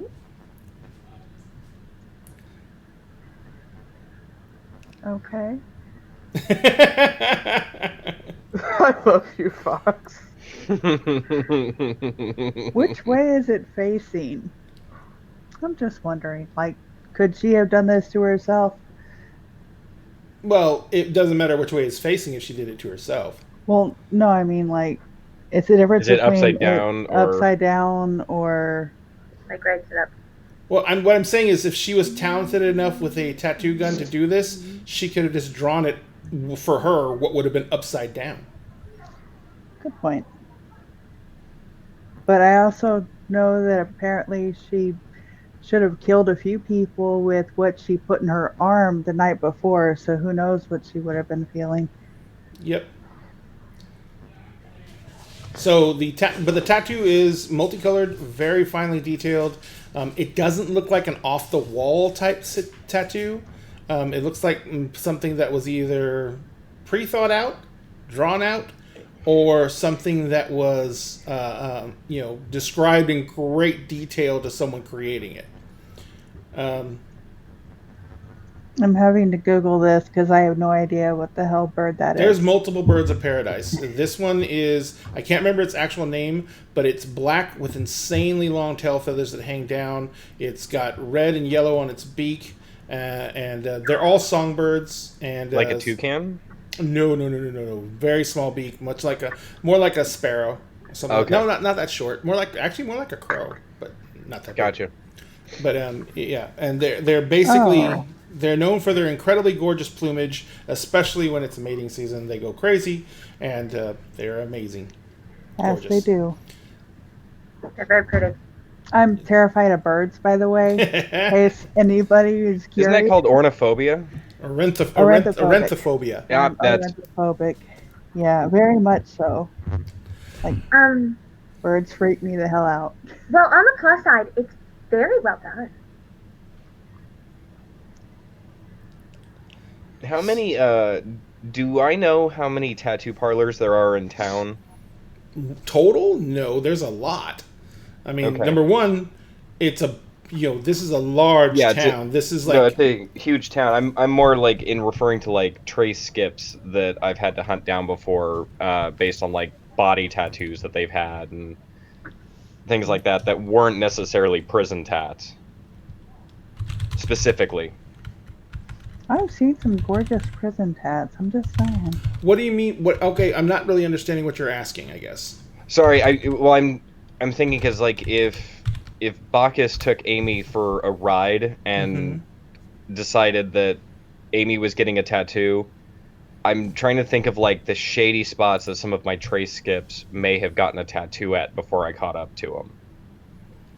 Well, I mean, there's tons of...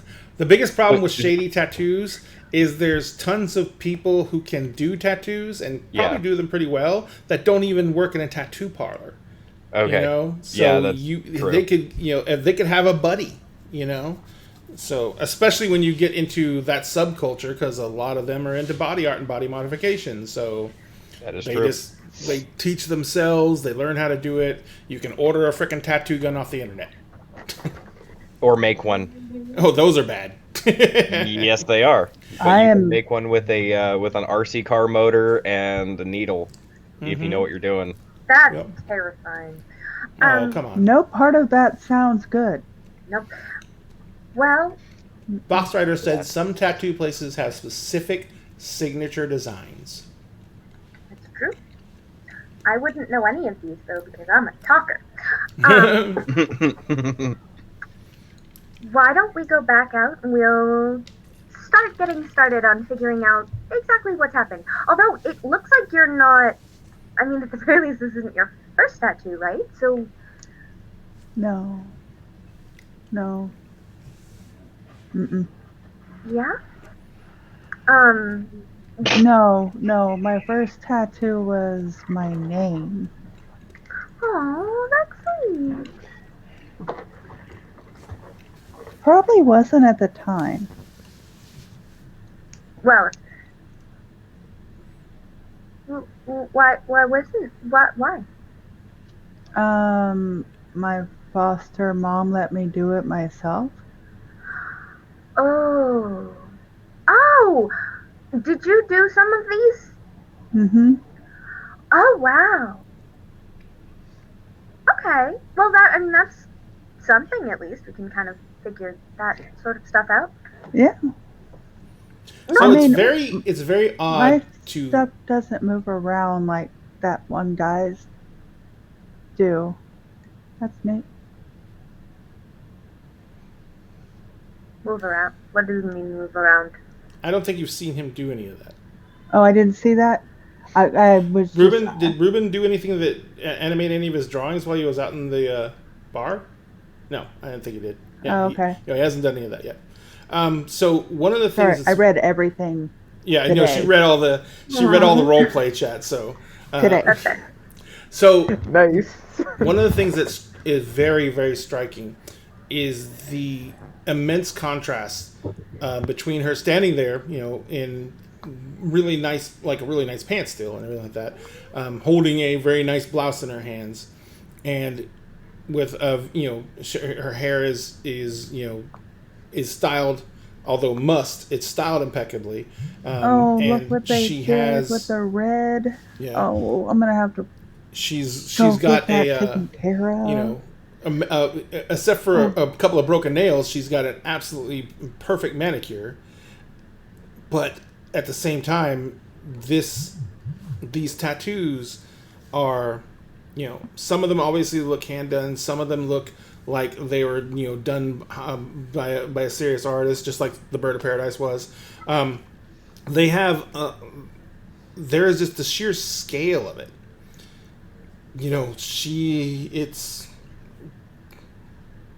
It doesn't seem to fit. Yeah. Well, I'm guessing this doesn't happen every weekend. But maybe it used to happen at some point? Yeah. Yeah, I suppose you could say that. Oh heck, it's all gonna come out anyway.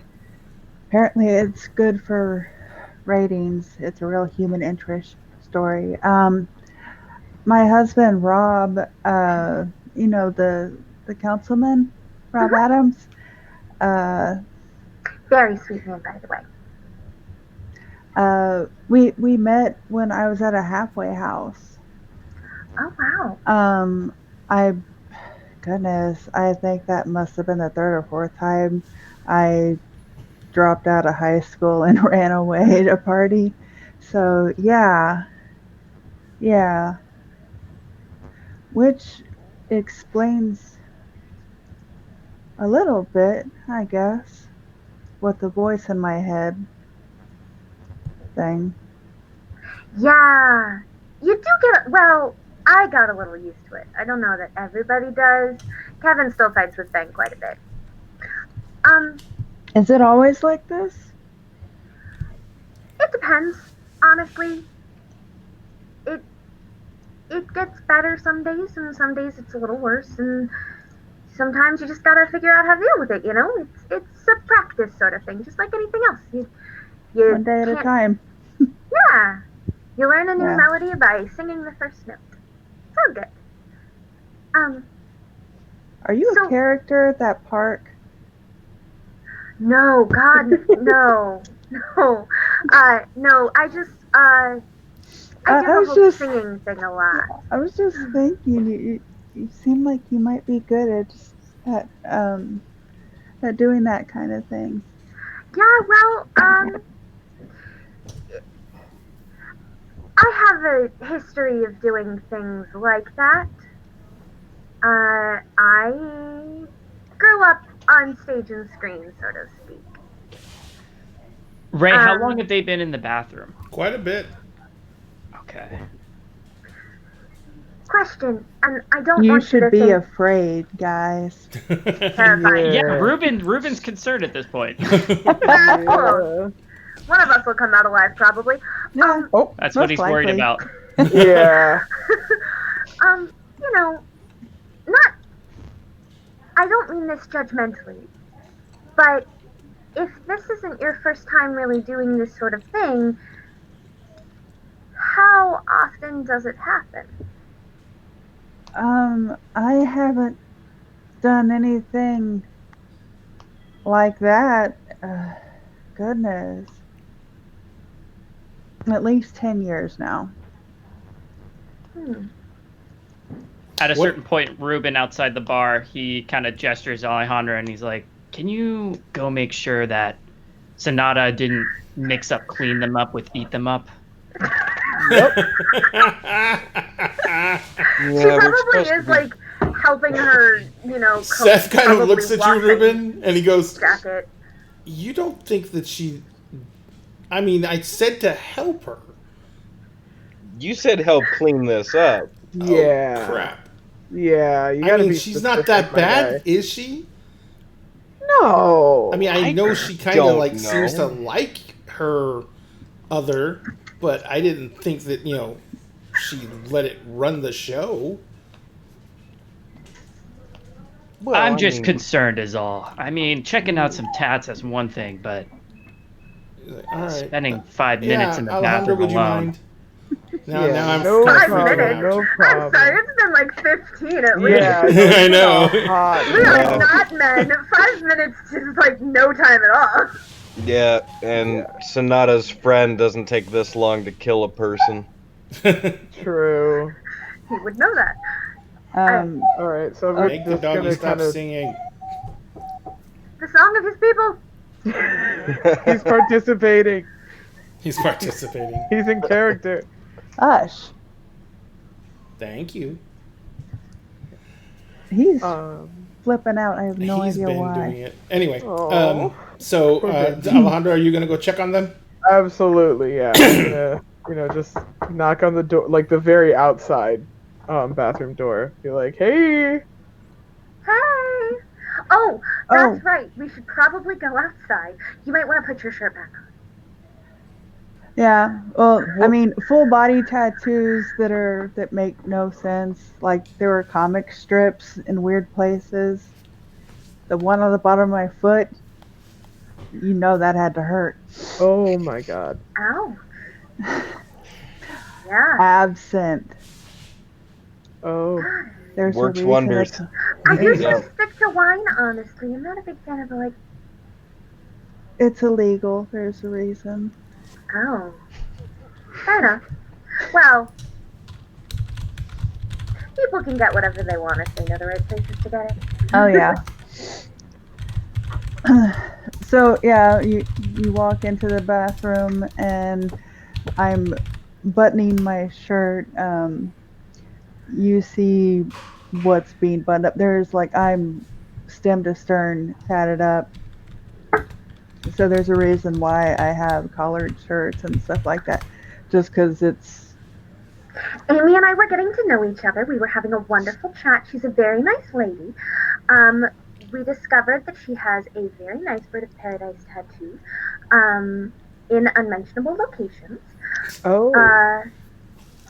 It's very well done, so it's absolutely beautiful. That doesn't look like my work, though. I don't think I did that one. You can do tattoos? She's very multi-talented. Yeah. I'll keep that in mind. Since I was 6. 6? Oh my god. Yeah. I have to check out my cousin's room for needles. Oh my god. Check out my cousins for needles. There's probably an easier way to do it. Just check them and their friends for new tattoos and or bandages that you didn't. Just smack every bandage. So as you Don't as smash you a guys are bandage. discussing It this, messes up the ink. as you guys are discussing this, Alejandra, you remember that one of your regulars is a tattoo artist who works at a tattoo shop that's 2 blocks down. That's called Birds of Paradise.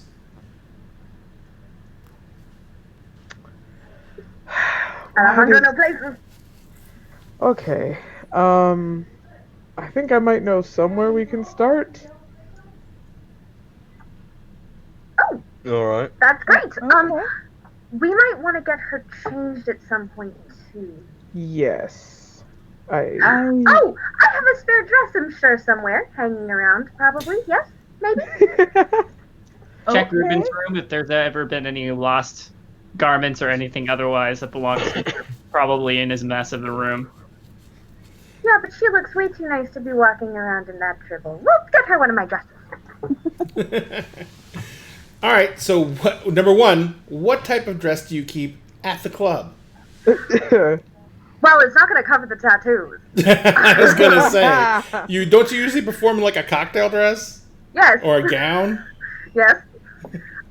In fact, most of the dresses are probably fairly low neckline halter dresses with like diamonds or something, floor length, very classy, like peak style. So she brings this out to you. And kind of like it's draped over her arm, and she kind of holds it out to you. And it's made out of a very shimmery material. It's low cut, it's V-back, and it's got very small spaghetti straps holding it all up. And mind you, the dress that she's wearing right now is honestly only slightly more casual than this. This is all in the bar area, right? Yeah. Well, after... Oh, I have Sonata, clothes we're back on. trying not to attract unnecessary attention. Okay, but that doesn't mean we have to look like... That doesn't mean you have to look like riffraff. Is Seth still sitting with us? Yes. No, he went to go... He's going by... He's like working and giving people orders and getting everything taken care of. Like one of his beer distributors showed up and he's checking the order in. Okay. Ruben's gonna kind of look at the scene, see that Amy's being given a very revealing dress, and he kind of exchanges glances with Kevin. I might have some more conservative streetwear. I don't know. It's up to you, Amy. I think I might have a turtleneck up there that might fit you. Would that be more preferable? Yes. All right. I'll go get a spare change of pants and a turtleneck for you. Thank you. No worries. And he's going to get up and head upstairs to his room. All right. I So will it's return the okay. dress from whence it came from. I returned the dress from whence it came. Well, no, I appreciate it, but not everybody knows, my story. Well, that's fair. People tend to get a little judgmental in the limelight. I completely They- understand. So as you're you coming did back the down... child actor thing, right? Sorry. And Okay. current performer thing. It depends on the cult following you're part of. Okay. So at this I'm not point... another cult. At this point, you kind of... Because you're big on the local scene, Amy, and you know a lot of the movers and shakers, and it finally dawns on you who this is. Is Sonata your actual your name that you use for as an artist? Yeah. Okay. So Yeah, she would use Sonata, but she probably wouldn't use her. She probably wouldn't use Raid Me. She'd probably just go by Sonata. yeah. So Sonata is the name of a well-known performer. She is. What type of music does Sonata normally use? Is jazz like something she does for fun, or is it actually? She loves jazz a lot, but the style that she usually sells is kind of an indie pop sort of thing. Gotcha. And so she is a very popular pop star. She has a very large following. She basically is, and she gets interviewed a lot on local TV and national TV. And this person in front of you looks a lot like her, but for some reason she doesn't. It didn't dawn on you because she's not dressed the way she Sonata normally dresses when she goes out. She is, Oh. yeah, she in fact, when she's on the road, when she's recording, she literally probably looks looks considerably younger because of the way that her managers and everything decide to make her dress and look. Yeah, it's a lot of like ripped jeans. She looks like she's 16 for eternity and has since she was 12. That is creepy. Dun, dun, Welcome to dun. the life of a child star. Ruben comes back down a little bit later with a plain brown turtleneck sweater and just a pair of nice pleated pants, and kind of offers them to Amy. Here you go. Just something I was able to scrounge up from my closet. It's By the clean. way, we did it with most everyone else, but I think we forgot to do it. Well, we didn't do it with everyone else, actually. What does Ruben actually look like physically? Ruben is a rather slim, tall, I'd say around 6'1", He has olive skin, chocolate brown hair, except for a streak of it, which is bright blonde. He has a couple face piercings, snakebite piercings, and a septum piercing, both black. But he wears underneath his jacket, he wears just a black denim jacket. He wears very, very colorful T-shirts, yellow. This one currently is like a sunburnt orange, and he has a faint luminous glow around him that the mist usually obscures from most people, but you can see it. Yep. Like you're kind of staring at the verges of the sun. He's got a halo. He's got a halo. Yeah, But instead of just around his head, it's everywhere. everywhere. Yeah. The man's a walking eclipse. What does Kevin physically look like? Kevin is about 6'4", broad-shouldered, kind of pale, but he's got, short brown hair that's actually combed off back, but it's shaved around the sides, kind of like it was an attempt at a high and tight, and he just kind of gave up halfway through. He was like, I don't care anymore. But he's basically wearing like what appears to be like a civilian version of like a flak jacket, and a black denim long coat with cut-off gloves and boots. So he looks like a hero from an 80s action movie. Yes. Yeah. Dun, dun, dun! Nailed it. Yeah. Little And Van what does- Damme, a little Sylvester Stallone.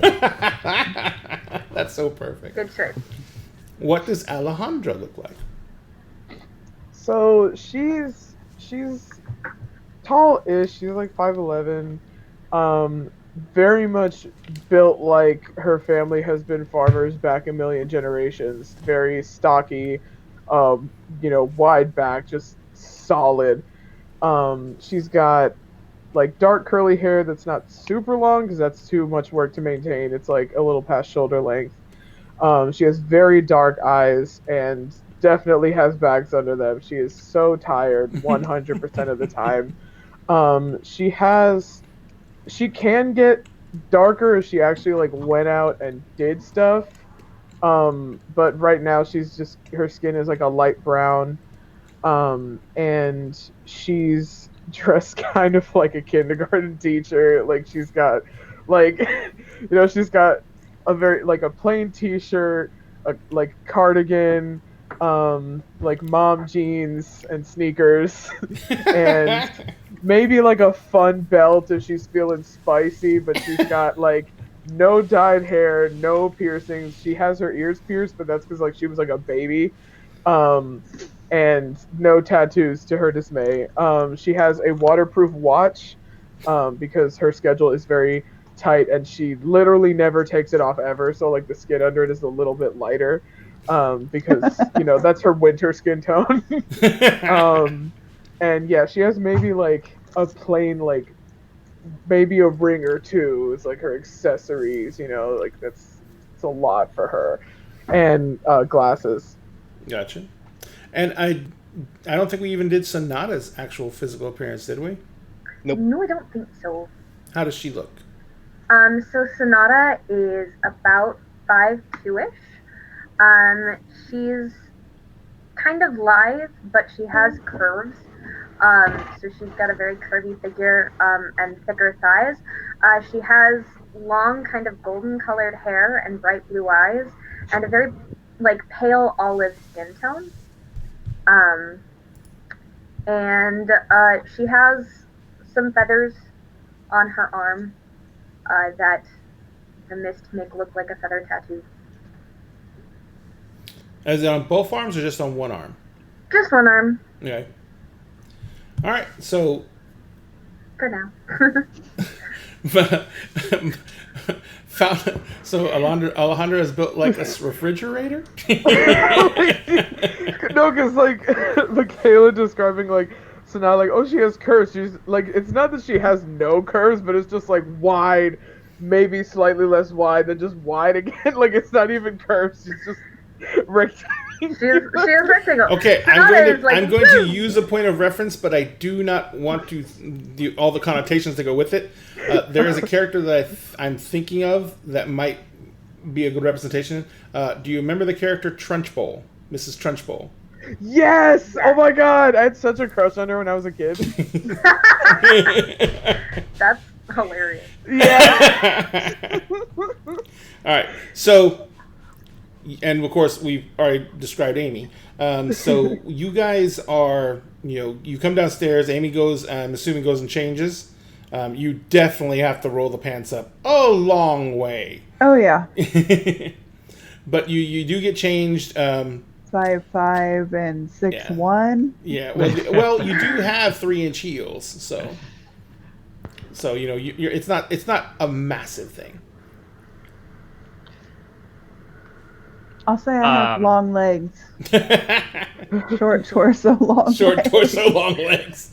As we're hanging out, I open back up my sketchbook to the notes I've taken about what Seth has said and kind of the leads that he's been able to give us. And Ruben looks up to the rest of the gang, and he's like, all right, so Seth really wants us to get this done, so we're going to get it done, right? Yeah. We're going to do it right. Yep.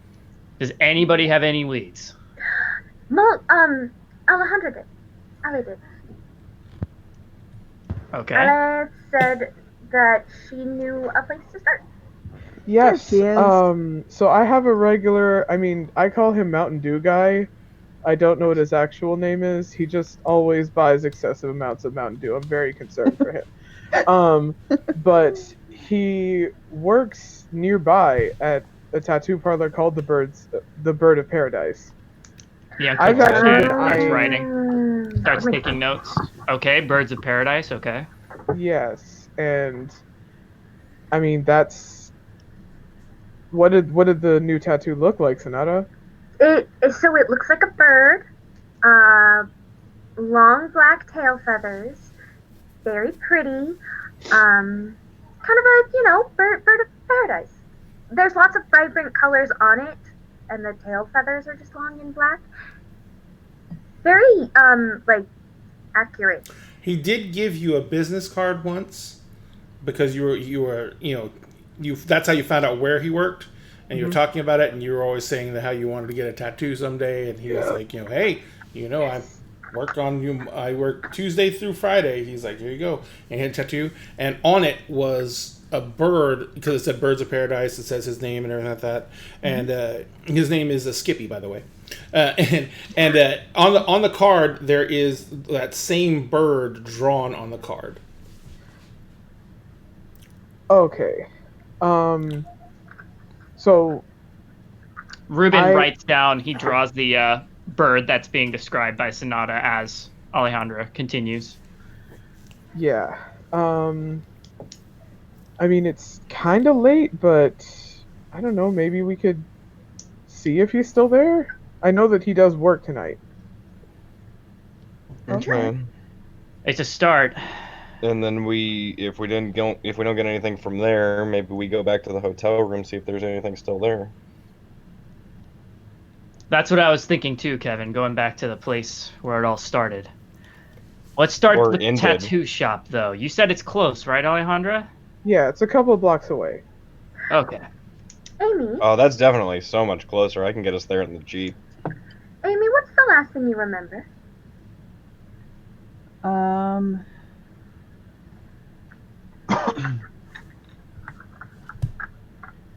Getting into the car. We were gonna go to dinner. Rob was talking about insurance, and What then kind I of woke insurance? up. Oh, they're looking at new insurances for the city. Huh? Yeah, I can Okay. see why you'd need to party after that. Kind of a boring subject, huh? Yeah, he was just going on and on about meetings and stuff like that. Typical husband-wife conversation. And you said you blacked out during that conversation? No, you asked the last thing I remember. Last thing I remember was getting into the car, listening to him talk about that. But he stayed behind. Well, he had opened the door to let me in, so he was closing the door. He was still talking. Has anybody seen Mr. Adams in the last 2 days? Have I?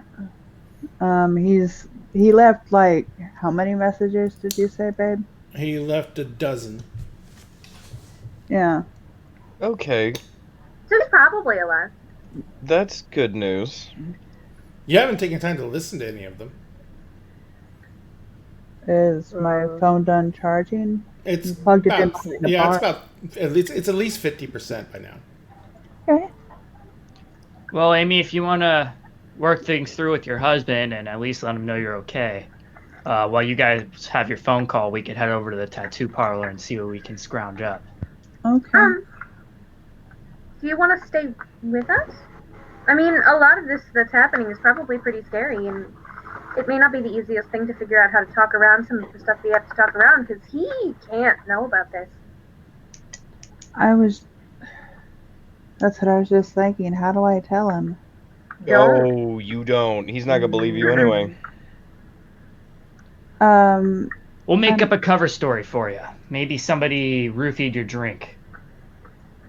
I've heard that can That cause is the- memory issues. Yeah, well, then they'd have to keep roofing her for 2 days. Could be a pretty Well- strong roofie. I'm not really Yeah. experienced in this, It's- Alejandro.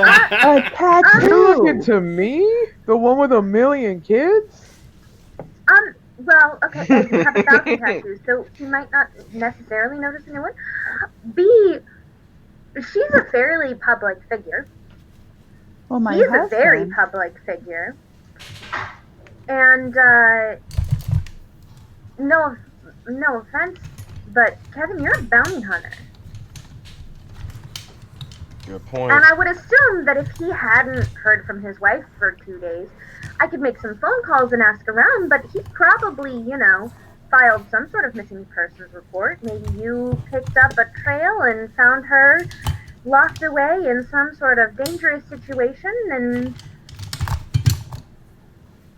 you Yeah. daringly rescued the fair maiden and are now sweeping her back to her husband's loving arms. I'm pretty sure I read that script. Wasn't well written. Totally works at that theme park. I know it. We remember that I can't act know who for she is now. shit, right? No, but that's why you have me. I couldn't even convince the investigating. Never mind. Mixed company. Right. I need juice. And Ruben What gets up kind? and goes gets himself a glass of orange juice. Okay. Get me a seltzer. Okay. I'll take another Coke. I'm finishing this wine. Seth walks over, and he's like got a case of beer in his hands. He's like, "So, are you guys ever gonna do anything?" Yeah, We were gathering information. We're gonna head over to a tattoo parlor, Seth. We think there might be some leads there, and then we'll circle back around to where you found her. See if anything links up. He's like, "All right." Did you leave any of the bodies in the room? No, I sent them to hell. Typical corpse disposal. Well done. Is there at least an outline where they were so I can examine the scene? No. I've got a good imagination. I could figure it out. All right. Yeah, Ruben, I'm gonna be relying on you. I made sure that there was nothing left to tie it back to her. No, that's fair. Which is a very good idea. We should go to the place with the birds. All right. Yep. Amy, you rolling with us? We Yeah. can listen to the messages on the way, sweetheart. That's a good idea. Yeah. Now, Once what type again, of- I'm Go ahead. sorry.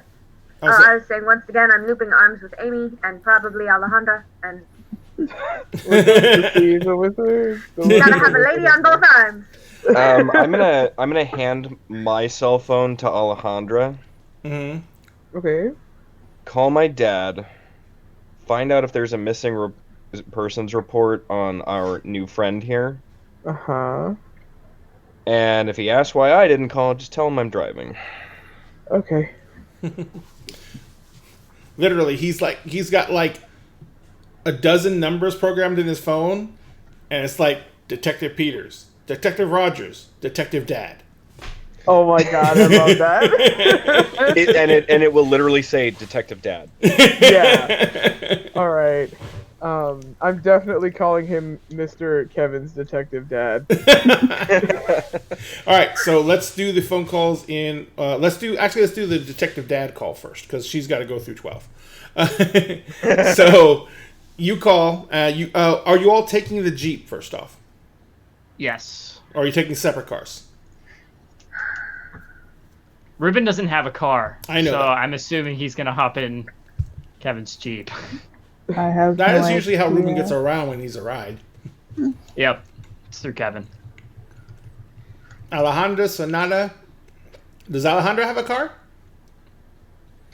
She has like access Mm-hmm. to her mom's car, but it's not her car. There's the family car. Yeah, it's the family car. Yep.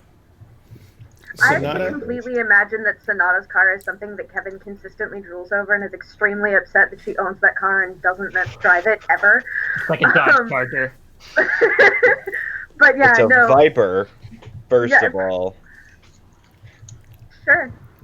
And it's I the know what that is. prettiest. I know what that is. It only seats 2 people and not comfortably. Yeah. Uh-huh. So like, yeah, I'll get in the. You need a new Jeep. Yeah, I'm getting in the Jeep. All right, so everyone piles into the. Oh, what type of Jeep is it? It better be like a Cherokee or something. Yeah, it's one of the bigger ones. It almost looks like a Hummer. Okay, gotcha. All right, so everyone piles into the Jeep. Shotgun. Alejandra? Where? No. Never mind. Alejandra, you call the number. You hit the button for his dad. The phone rings like twice, and I'm sorry, Kevin. What was your last name? I forgot. I don't have it. Connors. Connorson. He's like, and the phone rings like 2 times, and then a voice picks up and goes, Connors. Hello, Mr. Kevin's Detective Dad. Oh This Jesus, is Kevin's what'd he do? friend. He didn't do anything. He didn't do anything. You At had all. terrible alibi. He didn't do anything. I'm with him. In that He's case- doing great. Oh, never mind. You're with him. Okay, so at least I don't have to lie that he's not here. Well, he I'm is. driving. Yes, he's driving, so I'm calling you. I've got a question. Has there been a missing persons report filed for Mrs. Amy Adams. Amy Adams, wife of the councilman? Rob Adams' wife? Yes. Well, okay, yes, but it's not a missing persons report Oh? because they're both missing. What? Yeah, Mr. Adams, their vehicle was found in a canal. No one was in it, but the vehicle was found in the canal. The only reason anyone saw it is because the headlights stayed on long enough before they shorted out that someone saw the car underwater. Oh no. So yeah, people have been looking for them. It was not shown on the news because it's a crime scene. It's not a. I need to speak to Kevin. Yeah, Kevin, we got a huge problem. We got Shit. so many All right. problems, Kevin. Let me. All right, I'm gonna pull over. Dad, hang on. So Kevin's gonna pull over the car. Alejandro. Don't put me on that goddamn Bluetooth thing either. I don't want everyone hearing this. my I'm not God. putting you on the Kevin, you're Bluetooth, Dad. Hold on. I'm gonna pull over. Alejandro, switch over with me, and Yep, I'm gonna no hop in the problem. back seat. Okay. No problem. Ruben just very mundanely turns on the AC, looking out the window like every Tuesday. Oh my God, just vibing. He's Dad, the emo Ruben says hi. teenager. He is. He Say says- hi for me, He Kevin. says, Life is a all right. curse. He says, "What are you getting yourself involved in?" Oh my God. I have Mrs. Adams in the car, Dad. Ruben says hi. And your dad this actually happens. Your dad goes, "Oh, hey, tell Ruben I said hi. Next time I'm around that side of town, I'll take him out to a ball game." All right, and then you hear, and then he goes, "All right, what happened? How did you get her?" Look. She just rolled up at the bar that I hang out at, and she says she doesn't remember the last 2 days. The last thing she remembers is her and Rob talking about insurance for the city or something, right, Ms. Adams? It was insurance for the city, you were saying? Yeah. Okay. And then Does she nothing. have head wounds? Does she have any trauma? Make it look like No. she was injured? Does she look? She doesn't look injured. It's like, she's got some busted nails, but that's about it, Dad. He's like, New tat. he says, I'm telling him that. He says, so we need you to bring her in, like, now. right. Their car was riddled with bullet holes. Good to know. Do you know where the Birds of Paradise tattoo parlor is? No, but I'll call information and get the number. Okay. He refuses to use the internet. He refuses to. Oh my He God. has no numbers programmed in his cell phone at all. He doesn't even have say your number programmed in. information? No, yeah. He said he called 411. information. 411. Okay. Wow. Oh my So, God. Dad? Wow. What? What? She has a Birds of Paradise tattoo apparently that matches a signature tattoo at a place called Birds of Paradise Tattoo Parlor. We're headed over there to ask some questions. Well, Jesus, Okay. some clues you can follow. There you go. Yeah. I learned from you, all right? And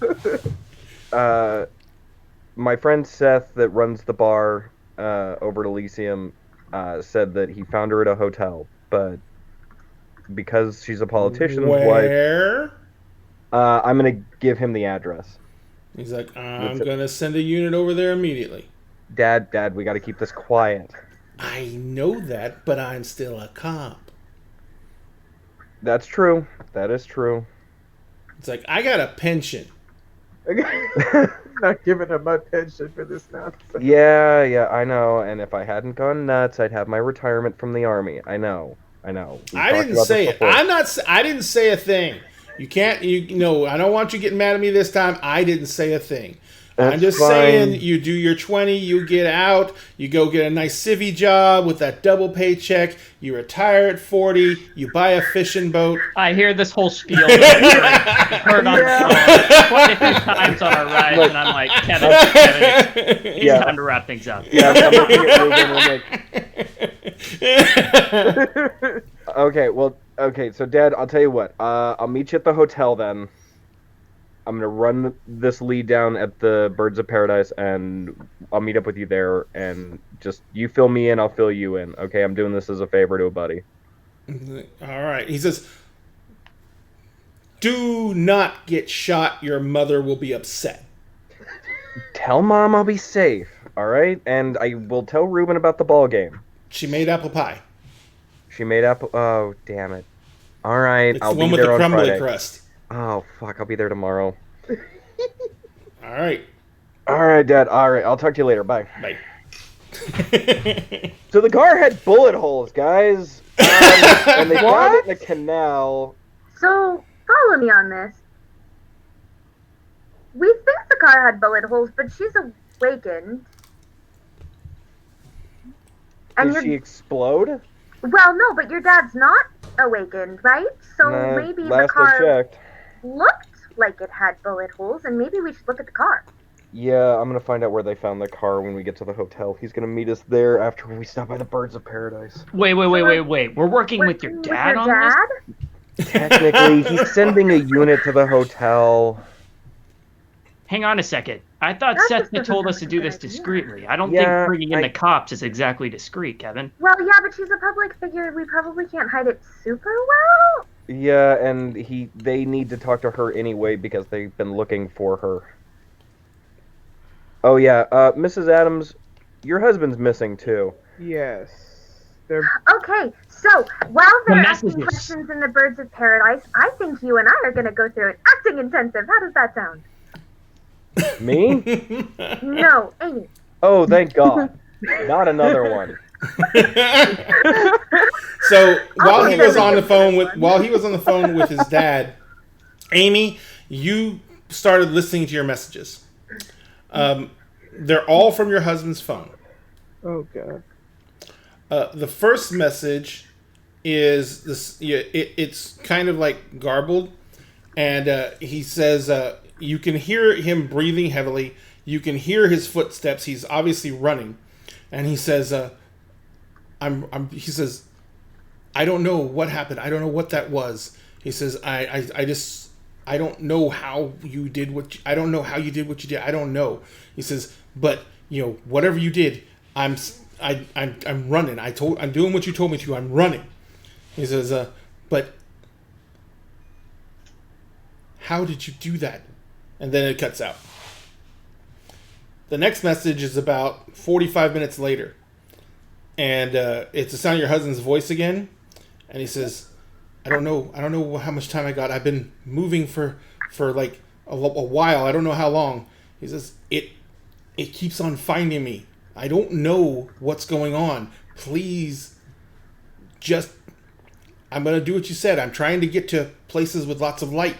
He says, I'm trying to get to places where there's lots of people. He said, but it keeps on cutting me off. It's like it's hurting me somewhere. And then the phone cuts out again.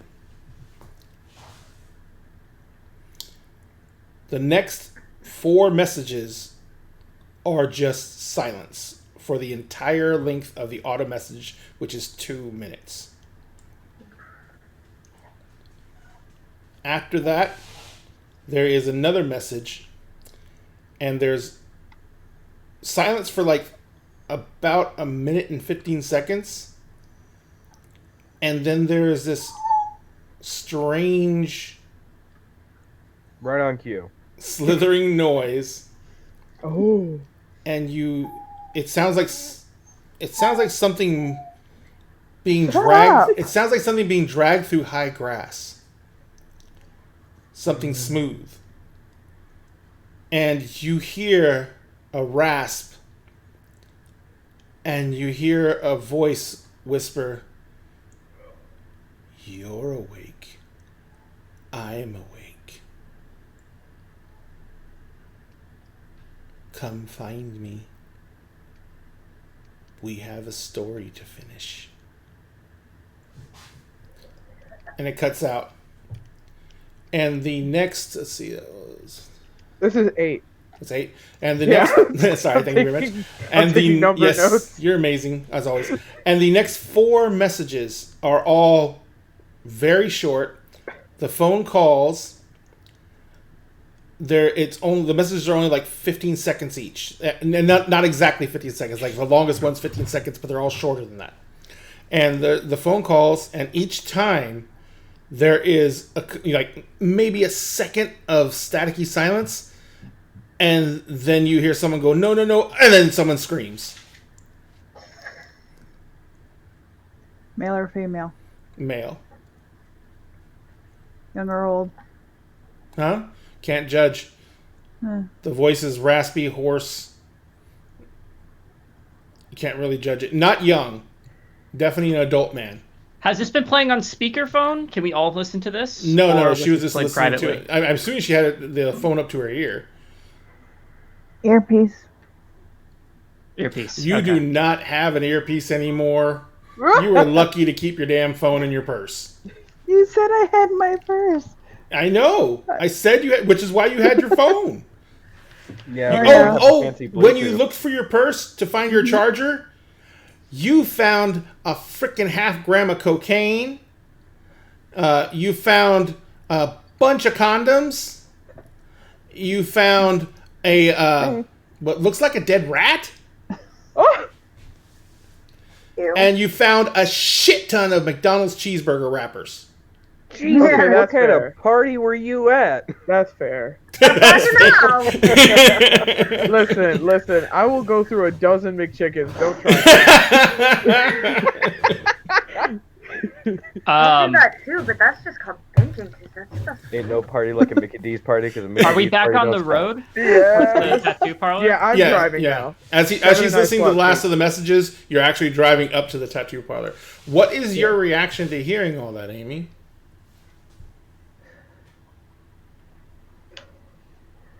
Uh,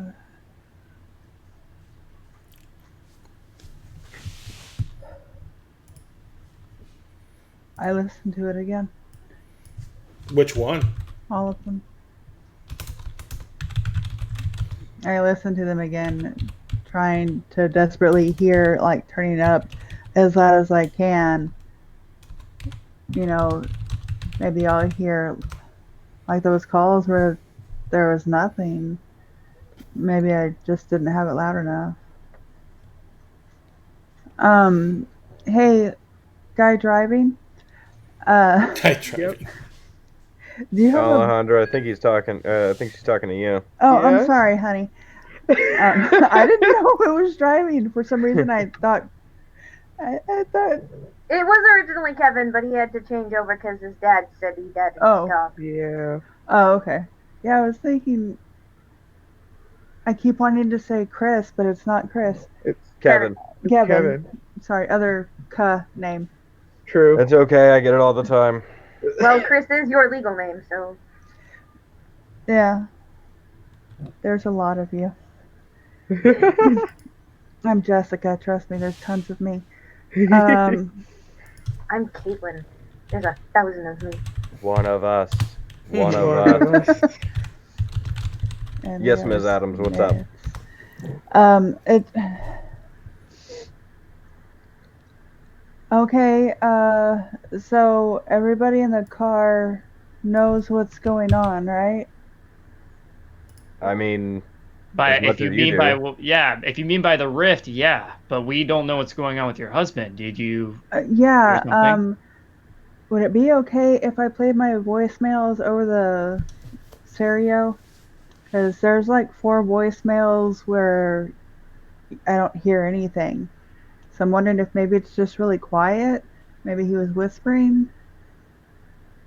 Oh. Sure. I don't know. Yeah, we can get that set up for you. Cool. Thanks. Right now I'm just freaking the hell out. So what? I mean, what did they say? I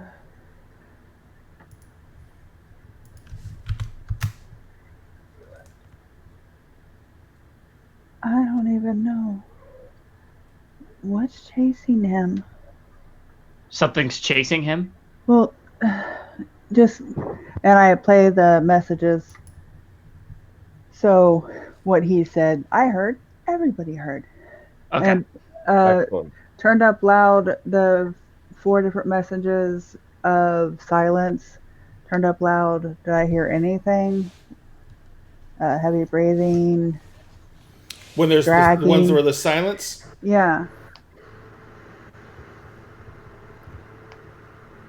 Every one of the of the ones that you hear where there's silence, as you listen to it, and like I said, it's kind of staticky silence, but as you listen to it, you think you can hear the sound of someone breathing.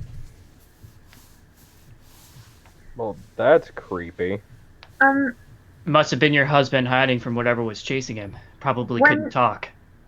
When we hear "You're awake, I'm awake," we have a story to finish. Does Raidney, like, if I asked Raidney, would she know anything about, like, someone intrinsically connected to Bacchus? And Raiden says, Bacchus. Apollo.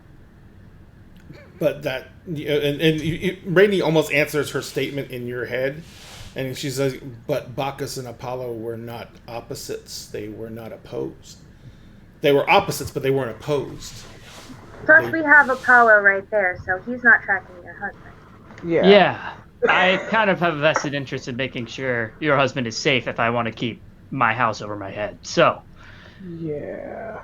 What about? I heard something smooth going against the ground later in Yeah. that scene. Yeah. Almost like, It's called a phone call, sweetie. no, when something was being dragged. No, you called it a scene. It's called a phone call, sweetie. We've gone over the Yeah, whole phone circle thing. call. just trying to picture. I'm trying to visual. I'm a very visual person. I'm trying to kind of No, I understand. pinpoint I'm the just sound reminding of you that. real life is a thing. No. It sounded like So- something was being dragged. Just Something's there moved, was a. Like This is something. this is Radney again. There was someone, and in your head, Ruben, you hear Oasis. Guys, I think Sonny just talked to me. I think I just got something in my head. It was a name. Yeah. Oasis. Who the hell is that? I'm too sober for some of this. Radney in your head says, "It is the only one I can know of. Bacchus wronged a lot of people. Bacchus is an entity of chaos, but Good for him. he is what he is. He is an embodiment. The only thing that I know of that held any other than the resentment for the usual things, someone's death, or Bacchus making someone into one of his ecstatics and them leaving their family. But anyone who had any real power that opposed him, there was a minor deity. She was the only deity I know of that directly, well, not the only, but she was a deity who actually worked against mankind. She was, if any of them worked for them, and she actually has scorn in her voice. And she says, Yep, that's my she silence. says, she says, but Oasis, she was the goddess of misery. She was the goddess of depression. She sought to bring men down, and she sought to stop their creations. Ruben opens up his sketchbook and starts just, as soon as he heard the name Oasis, he just starts sketching, just like almost compulsively. As Ruben starts sketching, he feels that compulsion come over him, that need to control his hand, that want to capture something. Does he relent? I think he does, yeah. All right. Oh, I think Milagros wants a drink. Rehydrate, everybody. Stop. So Ruben is sitting in the back of the car. He has a sketchbook out. He's drawing. And all of a sudden he kind of pauses for like 10, 15 seconds. And then he always has that little nimbus. But he begins to actively radiate light. Ooh. And to where, like, it's glaring off the rear view mirror and blinding you, Kevin. Yeah, no, I'm Yeah. like, oh Jesus. And I'm gonna turn on the internal light to kind of. it doesn't even stand a chance. Can we No, but turn it's- down the sun? Yeah, no, but I mean, I'm in case anybody looks in to kind of take attention off of us, like. Take attention of the blinding white light inside your car. Well, Ruben- that way, like, so people just think I have really bright ass lights in the car. Ruben ignores all complaints. He's just whispering the same name, Oasis, over and over again as he's sketching. And I will explain the whole Kind of like business inaudible of misery words. thing probably in song. And he, as your hand works, you draw the picture of a slim, reed-thin woman with long dark hair that's just hanging straight down and just dirty plaits in front of her. The ring. Nice. Literally. And she has, a long gown on that's in tatters. She is, standing in what looks to be a marsh. And you can see that there are snakes and serpents moving all around her, through the lower portions of her gown, across her feet. There's even some that are going up the sides of her body. Is this one animated? Yes. Yes, it begins to move. Oh, creepy. That would explain the dragging sound if it was a serpent. Yeah, or they were dragging Mr. Adams.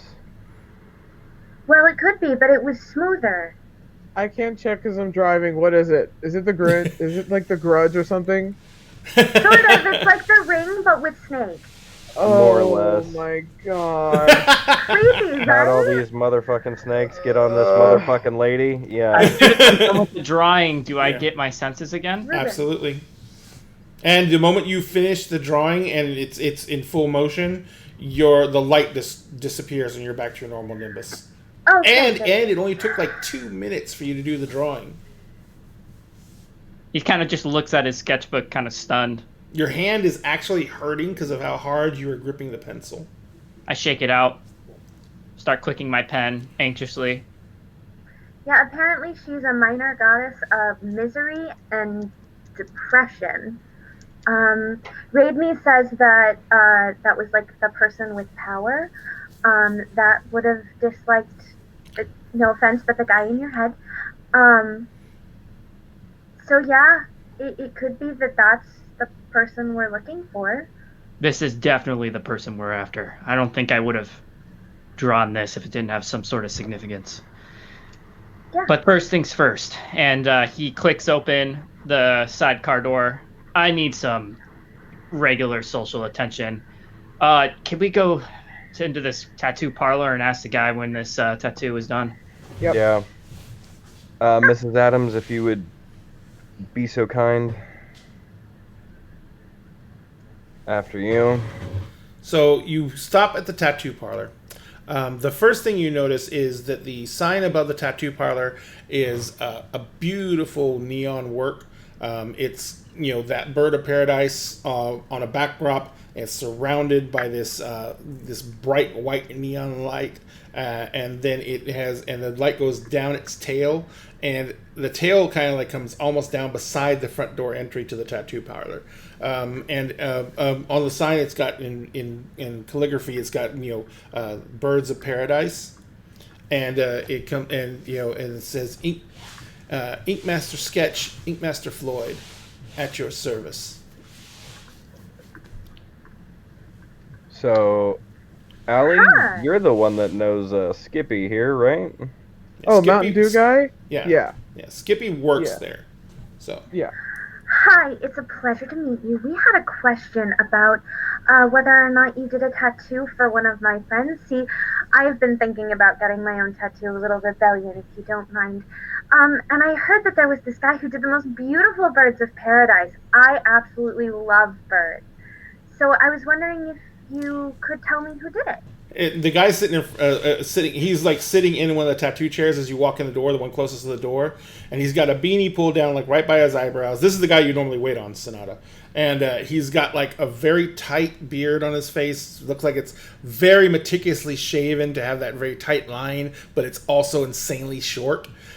He is got he is so muscular. He has those cords standing on his neck, and even when he's not tense, he is only 5'8", but he is like just muscle on muscle. He is wearing a long sleeve sweatshirt, sweatpants, tennis shoes. Like I said, he's got a beanie on. He's got a septum piercing, and he's got like a couple of rings on his lip on the left side. And he kind of looks at you as you're talking, and his eyes kind of get wider and wider. And he stands up, and there's some people in the back like getting tattooed. There's some artists working, and he's like, "Oh shit! Oh shit! I'm about to tattoo Sonata." Well, maybe. I still have to do a little bit of information gathering about Whatever all of you your want. skills. On the house. Whatever you want. She's the sweetest ever. It's like, I had a friend, Adams, Amy Adams. She came in a couple of days ago, I guess, and I was wondering if you did her tattoo. I guess. Do you know what she looked like? Are Are you there? Yeah. Yeah, she You're came in muted, with I us. think. I know the dog was going off, so you were trying to make sure you're muted. Sorry. That's okay. Good. Oh, good. Yeah, dog. Yeah. This Doggy is my dog. friend right here. Did you do her tattoo? Because I And absolutely he finally, like, he was like just staring at you. So he finally looks over at Amy, and he's like, and he looks at Amy and goes, "Oh fuck." So, yeah, no, I don't know her.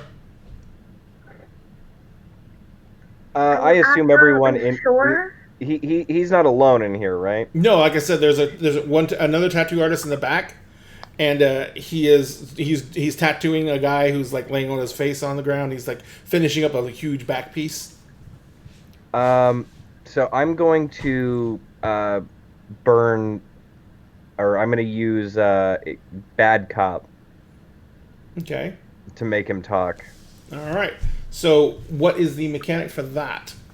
I get a hyper fixation on what I'm hunting. Is my weakness to it, but when I interrogate, I basically take on bad cop mode, and I emulate my dad every time he had to have a talk with me about the pot I may or may not have stored in my sock drawer. I love the specificity of that whole fucking thing.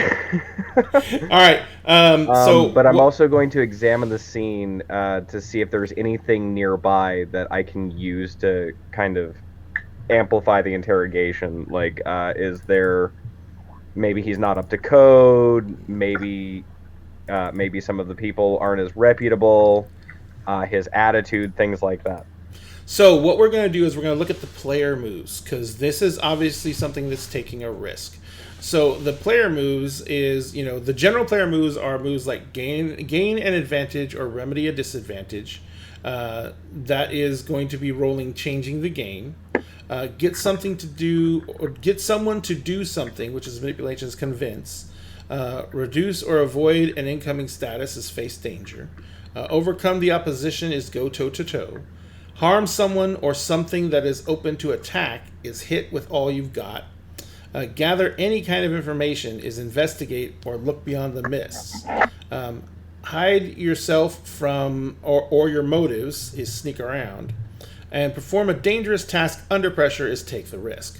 This is two different things, because you're trying to investigate at the same time you're trying to. I'm assuming this is an intimidation check, right? Yeah. Yeah. So you're trying to intimidate him as well. So you're going to try and do convince. All right. Okay. So you're going to roll 2d6. Okay. All right.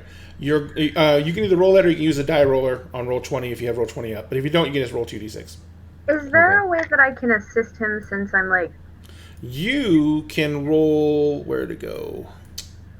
I think it's change the game. Yeah, to give an ally a remedy or disadvantage. And you can roll change the game because you were already, kind of sweet talking the guy up. Okay. So you're going to roll change the game. Let me bring up... I've got your Because I have sheets. the personality trait gregarious diva. I have my charming, celebrity, attractive, and persuasive as the pluses, and then manipulative as a weakness. So manipulative is definitely going to apply as a weakness here. Let Yeah. me look at Sonata. Okay, well, if Sonata's helping me, then I'm going to use I forgot. good cop, which Hang on 1 is second. especially since I'm trying to convince him. Gotcha. Oh shoot, I forgot. I also have convincing liar and performing arts. Give me a moment. I forgot I don't have roll 20 up. Ha ha ha ha. But no! That's it. no! Oh. I can't type.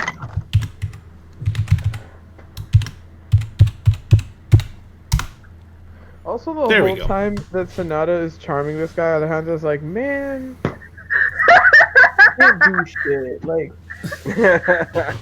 Sorry, I'm a talker. no, like she's not even under the like. Oh, I could do that. She knows she could never do that.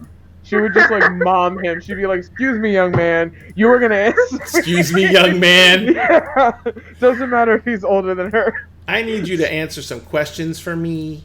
She'd like Absolutely. tighten the cardigan in that way that moms do when they're upset with you. No. Yes, thank you. Whereas Sonata's just like, Yeah. I just love the fact that like Sonata is like, she is the youngest probably here, and she's the most uptight. Probably. She eats people. She eats It's people. That's not an uncommon trait in this group, though. That's true. I want to eat people. It's different. It's more unifying than divisive, actually. Things we have in common. Hey, we all eat people. Who doesn't want to eat people occasionally? I don't know. What's a little eating people between friends? I don't want to eat people. Yes. You think you don't want to eat people. Yeah. All right, so yeah. let me see. Let's bring up... Oh, there's Sonata. I've got Sonata up on the screen now. I did a lot of work on these freaking overlays. So Sonata, you're doing what now? So I was figuring I could use Gregarious Diva to help with the change the game. You said. Mm-hmm. So I have the persuasive and disarming. And I have the persuasive and disarming, and I have. I don't know. If Manipulative is a would weakness work. tag. That is correct. Yeah. So you have to put a check mark beside persuasive and disarming. Put a check mark by manipulative. And then, because you actually spent some time chatting him up, I'm going to give you a situational bonus of +1 because he is pretty much... Yeah, he's pretty much, Starstruck. dying because he's starstruck, yeah. Would that also fall under the charming celebrity because it's using her celebrity power? Her star power? If you bring up an let's see, is charming celebrity? Yeah, no, you can use that too. Okay, cool. All right. So you're going to roll 2d6, and what you're trying to do is you're trying to score a 7 or higher and if you do that, if you score a 7 through a 10, or sorry, 7 through 11, you will give Kevin a +1 on the roll. If you score a 12 or higher, you will give Kevin a +3 on the roll. Okay. +3. Guys, please don't fail me. Oh, crud nuggets. That fell off the desk. 5 + 2 is 7. 7? All right. So, what's this do? I was playing with something, sorry. So you basically kind of lean in as Kevin is stepping forward and asking his question. You kind of you do the thing. It is something that always made you uncomfortable, but it's one of your most famous photos, and you are basically standing looking at the camera, and you leaned forward and put your hands together right in front of you like this, and it is just a cheesecake shot. You know what I mean? And it was like one of those things that happened at a signing for your first album, and there is. Thank you so much. Yeah, exactly. And so you just do, and it's become like your signature little pose that Sonata does now. And I refer to Sonata as your, my alter ego. Yes. And so he kind of like, as you're doing that, he's just like, and then Kevin, what you're going to get a +1 to your roll. Copy. But he's not exactly able to think straight, so I'm going to modify his answer by his distractedness. Oh Fair my enough. god. All right. Also, just a tiny note: as soon as she starts doing that, Alejandra turns all the way around. She's going full on closeted kid sneaking a Victoria's Secret. I do not have eyeballs. So. And which one were you using, Kevin? Investigative nature or Investigative nature, and I'm examining kind of his reactions to everything that's going on, and I'm going to use interrogate, which good cop, because I've also got bad cop for when I need to be mean. Gotcha. So I'm going to be using good cop to go along with her thing, to kind of make them mesh a little bit better. Gotcha.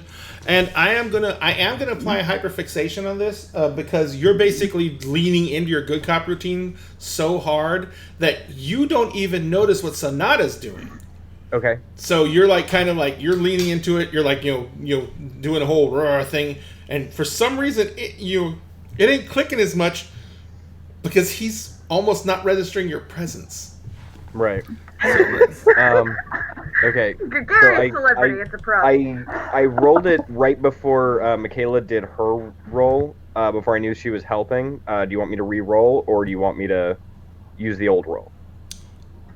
You can use the old roll. Okay. So that is a total of 10 then. Total of 10? Yep. Hang on 1 second. Mm-hmm. There we go. Dang it. So the total of 10. Yeah. Okay. So he kind of looks over at you, and what was the question? Yes, the exact wording on the question again. I was basically just like, look, man, like, come on, like, she's not gonna get a tattoo. I know that you know who Mrs. Adams is, and you know that Sonata's not gonna get a tattoo here unless you did the tattoo. So why don't you talk to me a little bit, buddy? He says, he's still looking. He's looking at Sonata, and he kind of looks at you, and he says, "Look, man. All right. She was in here. She was in here yesterday. She had a bunch of guys with her and girls with her and everything like that. It was like a freaking party." And I don't know. No. Listen.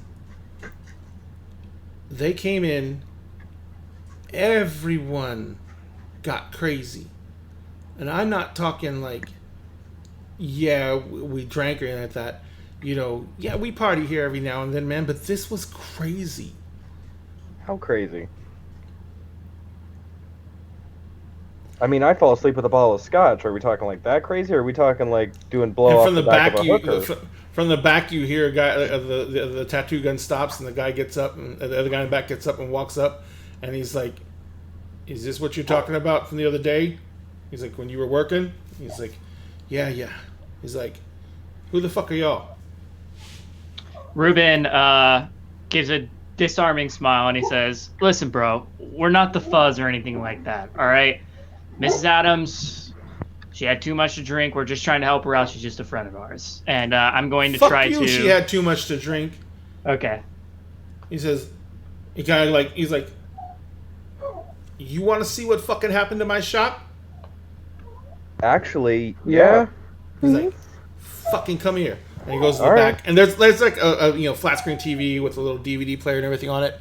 And he's like, check this shit out. And he picks up the mic, and he's like, I had this installed a couple of years ago, and he hits a button, and it's like 6 cameras, right? Camera screens. And you can see that there's little domes on the roof of the ceiling.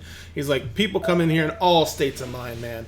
My insurance company exists. We document all this shit. We've had people come in here doped out of their fucking brain trying to get tatted up. We don't know where they've been. We ain't gonna agree to that shit. But then they come back saying that we threw them out of the place and they assaulted them. So the insurance company says, if I want to keep my shop open, I gotta have cameras everywhere. My customers don't like it. What the fuck else am I supposed to do? And he's like, he hits a rewind. He hits the rewind button, and he's just like, holds it down, and it's like, it's a shop, and it goes through the night cycle, and it goes into the day, and the timestamp says it's around 4:12 in the afternoon. Okay. You see Amy come into the shop. She is wearing a leather jacket. She has on the same pants she's wearing now, but she doesn't have the coat. You mean when we met her? Yeah, she doesn't have the coat. She doesn't have the blouse on. She is wearing a bustier underneath the coat. You can see all of her tats on her torso. She comes in and she says, she starts talking. You can't hear what she's saying. There's no audio. And so she starts talking to the tattoo artist, and he's like, "Now watch this shit." And he fast forwards it, and she goes back to the back. Everyone else is kind of talking and standing around. There is like a dozen people with her, and they are all sorts of different states. Some of them are obviously, they're like so intoxicated they cannot stand up. Others of them are like just jumping around, bouncing up and down with energy. They all are like just reaching out and touching each other randomly. Sometimes some of them like will kiss. Sometimes one will slap the fuck out of the other one. It's just, and after about and it fast forwards from 4:14 to 5:22, and at 5:22, everyone in the front of the shop has kind of, sort of calmed down, and one guy suddenly stands up. And he starts just like, freaking out, looking. You can see he's just looking around. And Amy walks up from the back of the shop, right? And she's, putting on her coat. And she kind of just like raises up her hand. She puts her hand on the guy who gave her the tattoo artist who comes walking up beside her. He just flies to the front of the store. He tackles and brings to the ground. Oh, hey, thanks for the raid, Quests and Cliffhangers. How you doing? We really appreciate it. But the tattoo artist she touches, just runs to the front. He tackles the guy that was like freaking out to the ground, and then just starts pounding him with his fists. And then as Amy comes walking forward, she kind of just like, she's standing there and she just like raises her hand like this, and all the rest of the people jump up and basically start curb stomping the guy on the ground. And then they pick him up, like raise him over their heads like a mob, and head out of the shop. The tattoo artist guy is kind of still sitting on the floor, like on his knees, like as if he was still straddling the guy, and he's just sitting there holding his hands and like breathing really hard. And and that's the guy that we talked on the front, right? Okay. Yeah. And he's sitting there breathing really hard, and Amy walks up to him, and you see she like gently puts her hand on the side of his face, leans down and kisses him on the forehead, and he just falls over.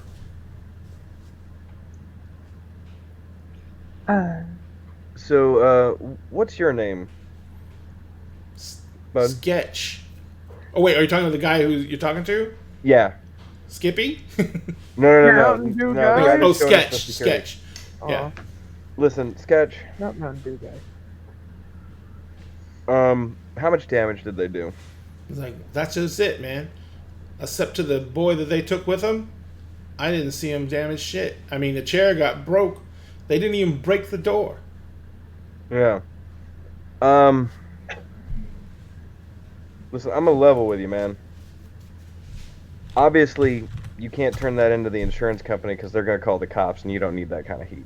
He's like, there's no way I want to show this to everyone. He's like, I just want to understand one fucking thing. Yeah. What the fuck did she do to my man? He don't remember. And the other guy is kind of like standing off to the side. He didn't watch the video with you. Yeah. And he's got, his head is kind of hanging down. And it's then you notice that his hands, his knuckles are all red. And he wasn't tattooing anyone. He was just sitting in a chair. His knuckles are all red, and his hands are swollen. Yeah. I'm gonna tap Kevin on the shoulder. Yeah. I think I can handle this. After you. And my friend's gonna talk. And I'm gonna look kind at of back off. He's like, both look, of them. as you come walking up, that's the only time that Skippy kind of like even like looks up, and he kind of looks up at you, and he kind of like he's still got that like starstruck puppy dog look in his eyes as he's staring at you, and as you're walking up towards them, and Sketch kind of looks at you and he goes, I don't give two shits what you're gonna say. He's like, that is my fucking cousin. I have never seen him raise a fucking hand to anybody. He would never. He's not that kind of person. He nearly beat a man to death with his bare hands. He's like, what the fuck did she do to him? You tell me now, or we are going to have fucking problems. I'm going to use my hypnotic song. Okay. So that is going to be using a ability. Yes. So that is going to be. So you're basically using your hypnotic song to do what? I want to suggest that they believe my explanation. Okay, so that is definitely going to be go toe to toe, because you're going to be trying to dominate him mentally and force him to believe whatever explanation you're going to hand. Correct? Yeah. Okay. So what you're going to be rolling is, let me see, where's your sheet? Let me bring your sheet up, woman. Let's see. Where are you? There you are. Boop. All right. So this is what the character sheets look like on roll 20. And you're going to be using your hypnotic song. Yes. So you're going to be using, are you going to use the suggestion, enthrall, or the, you could actually technically, you could probably throw all three in. Yeah, I'm thinking I'd probably end up using all three because it is kind of a like. It's a pretty, them. and it's a pretty strong use of your ability. Yeah. You know, you're completely trying to tamp down all of his will. Yeah. Okay. It's very much like, it's an easy explanation. Yeah. So. It's a simple, forceful will. There was danger in the making, and he made it all go still. He saved 1 billion people with his bravery and might. He stood up in a struggle. He stood up in a fight. It's how he saved a life. Ruben just kind of cups his ears. He kind of knows what's going on. Everyone else is like. I don't have no stills at looking at her either. She's got. I see no evil. I hear no evil. All right, so you are going to have a +3 to the roll. Okay, cool. Damn, I was like, wow. There's Right, she I'm doesn't playing a know that. siren. Yeah, I know. Oh, she doesn't know. Oh no. And he can definitely hear you, so there's no infection of the weakness tag on this one. But he is going to give you a -2 to the roll. The only reason he's doing that is because he is absolutely incensed, and he is trying to find out what happened to someone he cares about. So he is not at the standard level of someone who is just like, passively being manipulated by you. He is actively like, he's like ready to commit violence to find out what happened. Okay. Jesus. Make these dice be nice.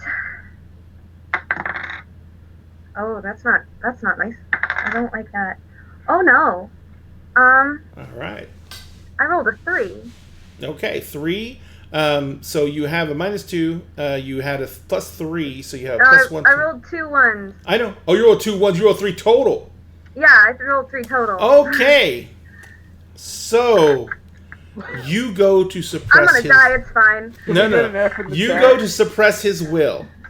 We good enough. And just as you're finishing the song and you feel your will wash over him, you feel that ability kick in, you can hear her in the back of your head. And you hear her just say one thing. Or you hear her thinking one thing. I haven't eaten in so long. And at that moment, there's a switch. And you go from suppressing and, repressing will, suppressing memory, changing memory, overriding. You go from all that to one thing. You cause fear. You are a predator. That is your prey. And you're focused on the fact that you simply want to consume his heart. He looks at you, his eyes flash to where, the whites are just massive. He spins around and he runs into the office, which is the door to the left right there at the back wall, because that's where the TV was. And he runs into the office. What is everyone else doing?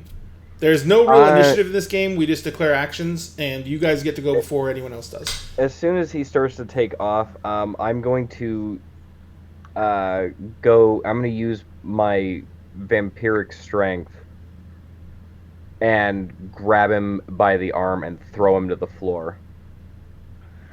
Oh my god. Okay. I'm gonna lock. Is there a lock in this back room? There's not a back room. You're at the back of the shop. He's running into an office. Yeah. How many other people are in the shop right now? There's just the person he was tattooing, who is now kind of sitting up looking at you guys, but he was just laying on the tattooing bed, and he kind of looked at you guys. And when she starts singing, he's kind of like his eyes are glassed the fuck over. So are Skippy's. They're completely glassed the fuck over. So they're not there. They don't seem to be. They checked out. Okay. Yeah. And this guy is the only one who seems to be reacting, and he flies into the back room. You're reaching out to grab him, but since he kind of went on when Sonata did her thing, he gets to react to it because it's part of the mechanics. So he's already run into the back room. Are you going to run into the back room after him? Yes. Okay. And then you're going to do with what you said when you get into the back room. Yeah, I'm going to hurl him into the floor. Gotcha. And so Jack, Ruben, what is Ruben doing in response to this? So he's already run into that back room. Ruben is sensing the way this is going, which is badly. He's going to look to the two that are entranced, and he's going to tell them, now would be a good time to leave. And go ahead. If they're enthralled and in a sense of where their will is being weakened, he hopes they would just kind of get up and go, oh, okay. But Got it. He's not the siren. So... a question on the mechanics, if I may, Ray. Can I only use powers from one card, or can I use multiple powers? If you use multiple cards, you get multiple weaknesses. True. Or I get access to the multiple weaknesses. Yes. So when I check him to the floor, I want to pull my pistol on him to get him to stay on the floor.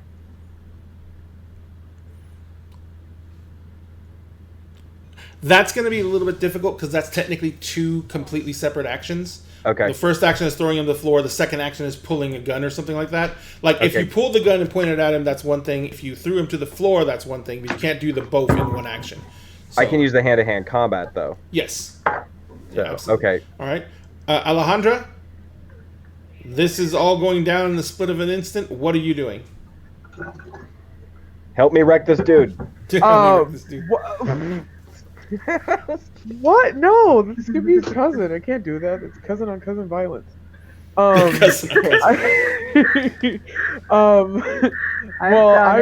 had like my back to everybody because I was like, no duelo la primo. So I turned around and I'm just like, oh, what the fuck? I'm gonna like go in the direction that Kevin went, but I'm not like sprinting. Like I'm not helping him tackle anyone, but just like seeing because. You're basically moving back into the doorway that Kevin and the other guy ran through for the most part. Yes. All right, so you can see into the office, but you can see into the rest of the shop too. Yeah. All right. Are you going to take any action, or are you just going to stand there? Just going to basically block the doorway and keep an eye out in both situations? I'm keeping an eye out because I don't know what happened. Gotcha. Understood. Well, I mean, that's right. You weren't even looking, so you had no idea what's going on. I was not looking at all. All right, and Amy, what is your reaction to all this? Was that on videotape? What just happened on videotape? No, it just happened right in front of you. What we were watching. Did we not Yes. watch a security? It was on tape? some kind of video. It was probably on a hard drive somewhere, but yes. May I see that, please? There's no one to ask. There's no one there. Oh, excellent. The guy ran into the office, Jack. and the other two. There's no. It's just a TV. There's nothing that you can see hooked to it. There's cables that go into the wall. There might be something in the office, like a computer in the office. But remember, I can go from this computer. I can stream video to the TV in the living room, and it's not even wired. Yep. We live in the modern age. You can do shit like that. Yeah. Technology. Yeah. Yes. So what are you gonna do?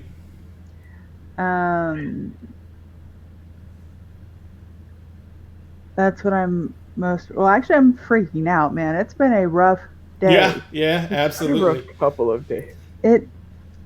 And Kevin just hurled a big burly man into the floor. Not yet. You still have to make your roll. I'm just getting Oh, what right. everyone's doing. Because, we saw that someone with lots of power can still fuck up. Yeah. Am I Yeah. safe with just I'm freaking the fuck out? That is a legitimate fucking reaction. Do I not even mean, freak out. and I I mean, watched myself on freak a out. video Well, freak out, yeah. going. Yeah. Yeah, so you're basically, you're The hell kind is of that? like, what the fuck's going on? And then everyone suddenly explodes, and then Yeah. this weird, eerie song comes out of Sonata. the Kevin hell? starts moving insanely fast. The other guy, before Kevin even does that, the other guy freaks out and runs in the office. So everything has gone to fucking madness. And Jack's like, talking to these other two guys who are staring blankly into space. So let's go ahead and start some rolls here. Let's start, and I'm going to, after everyone does their moves, and we have resolution for that, then I'm going to come back to you, Sonata. Okay, dokie. Right. So, and this is the thing about this system. I don't roll shit. I never do. Am I good to let Oscar out? Yes, absolutely. Can you let him out? You okay? It's just a long roll. Well, I meant with the door and everything like that, but that's okay. I understand. All right, so you can actually go by Kevin's Drake's room and tell him to let him out. So you guys, when you go start rolling, I'm gonna give you the dice pools. You're gonna roll, and based on the outcome of the roll is gonna be what happens. If you succeed with a 7 to 9, that is you succeed, but there's a complication. If you make it with a 10 or higher, that is a success. Just a success. You get to do what you described. If you get a 12 or higher, you get to succeed with the action exactly as you described, but you also get to dictate the scene that happens from that. Basically what happens after that. So it kind of gives you a little bit of narrative control at that point. And of course, that is just basically around the story of what's happening with your action and the person affected by it.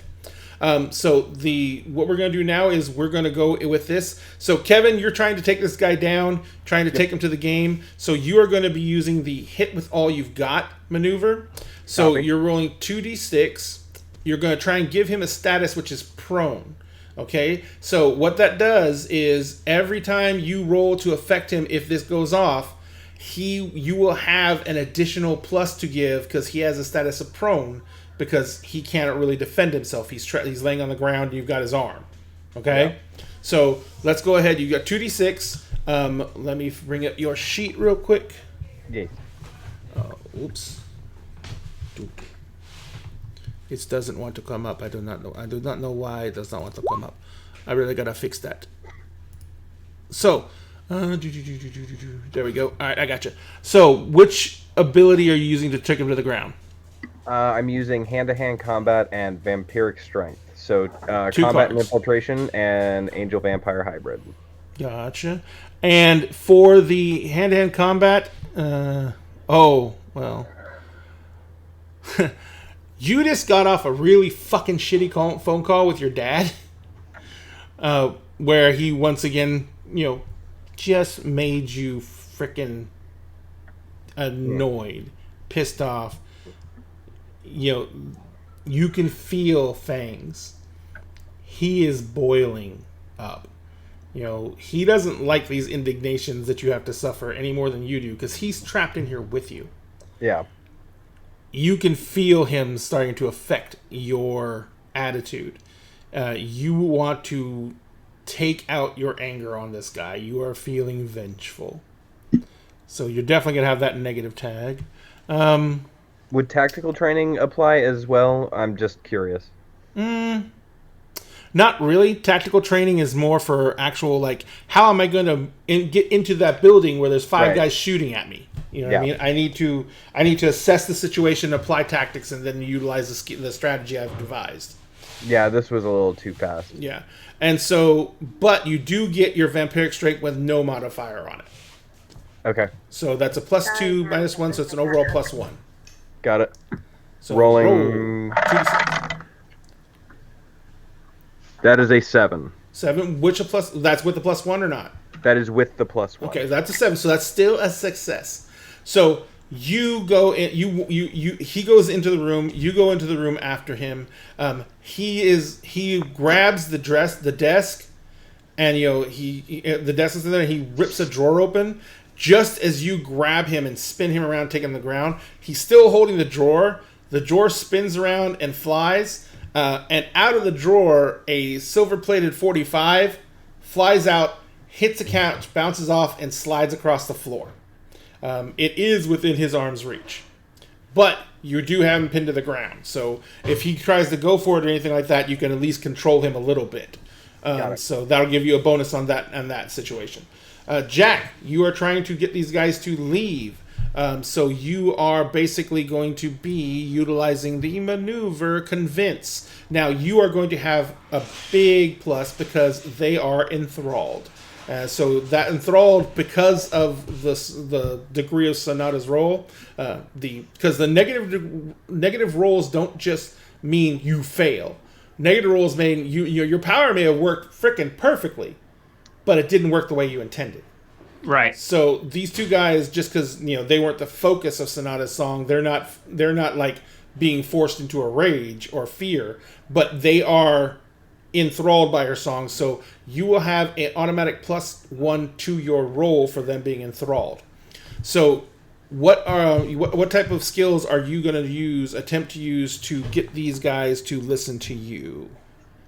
I'm going to. Can I use the crew theme as well? Yes, you can. Powers in the crew theme. I'm going to use like clockwork because while Kevin's beating somebody up, I'm usually the guy who has to kind of look around and make sure there isn't any bystanders and get him away. So I want to use like clockwork. Gotcha. Hang on 1 second.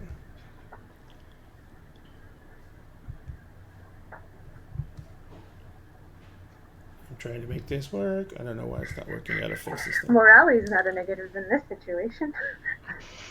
I don't know. We are kind of being kind of bad, aren't we? Are you being bad though? Really? I mean, For me, actually, yes, very much so. Oh, come on. I Anyway, usually How much of a- go to bed at like 7 p.m. You can ask Ray. I'm usually in here laying down by 7 p.m. So you decided you wanted to play, baby. I did. I didn't know it was going to be so late. I told you that actually. So Fauna But Creativity. you did not get me coffee. Anyway, so you're using the crew Hey, theme, Ray. right? Yes. Which is like clockwork. And Yeah, then, I checked it. Gotcha. And which of your abilities are you using though? I'm not using anything else. Okay, you're just using Just like clockwork. Yeah. Okay, so you know that whole problem your crew has with maintaining their morality levels. Oh no. Yeah. Yeah. So you're sitting here thinking at the same time you're doing this, okay, I got to get these guys out of here. They may cause problems. More like I don't want him to get hurt. But yeah. Yeah. But at the same time, Sonata is under the throes of Looking Radney. hungry. Yeah, and He's so hungry. you're trying to get them out. She's trying to eat at least one of them. Oh my god. So you're going to have a -1 for that and a +1 for that, so it's a straight roll. Did you want me any pluses for the fact that they're enthralled right Oh, now? +1 for the enthrall, yes. Okay. All so right. it's actually a net +1. And this is convince? Yes. All and right. you did lend a hand to yourself? Haha. 8. So 8, and did you add the +1 from your lend a hand? I did indeed. And I didn't go over the rules for that.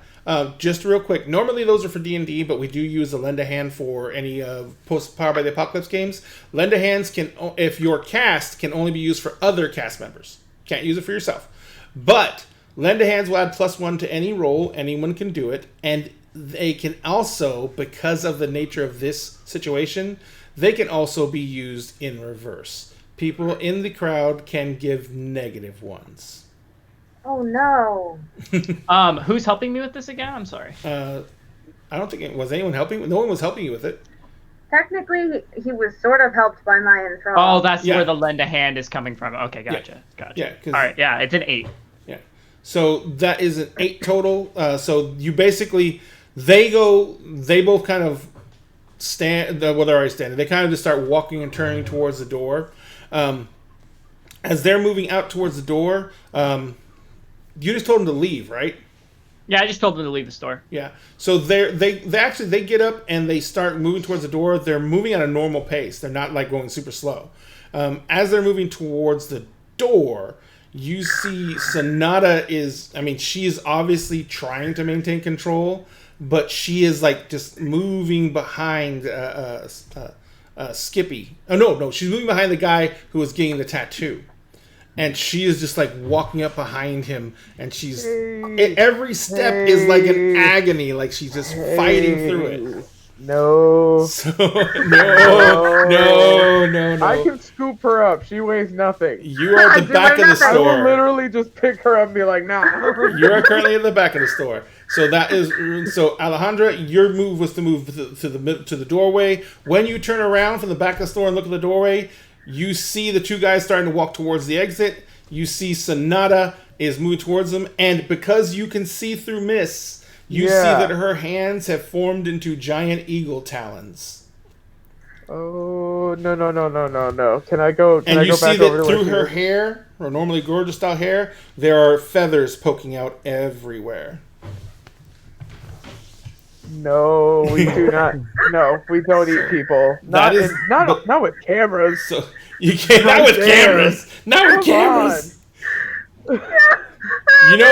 You remember the whole bath salts epidemic? Well, it's probably about to come back because someone's going to get eaten on camera. Yeah.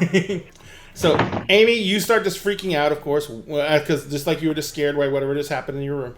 This is some crazy ass shit. Is it the cats? No, I had to get the boy in here to get the dogs because they were fighting. Oh, okay. All right. So, but yeah, you're basically freaking out, and you can add to that freak out now because you were still like up by the front, kind of like by the counter of the store, because you walked away from everything when you started freaking out. Yeah. As you turn around, the two guys are walking by you, Uh-huh. and you see Sonata is coming towards the guy in the back. Her hands have turned into scaled eagle claws with huge talons. Her face has extended and elongated. She now has what looks to be an eagle's beak. And her eyes, her face, her cheeks are covered in fine feathers. It goes up, and she has a huge crest, because I'm going to take some liberties and make you a harpy eagle. Cool. I like it. And she has a huge crest of gray and white feathers coming off the back of her head now.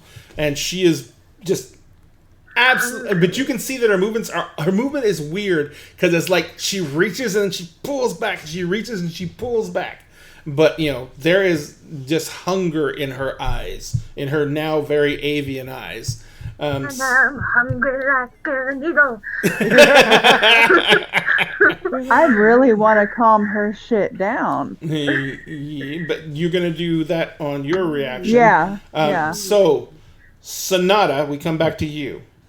You are not surrendered to it. You are basically, but you are losing the fight. Yeah. What are you going to try and do?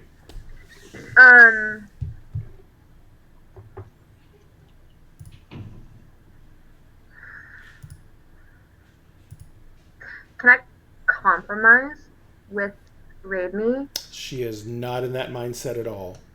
That's fair. Damn.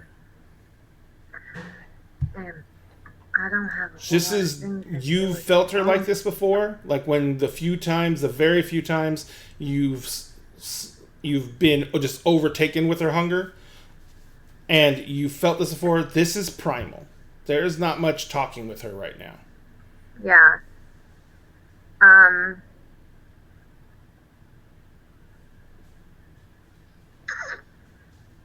Sorry, I'm staring at my things that I am capable of doing.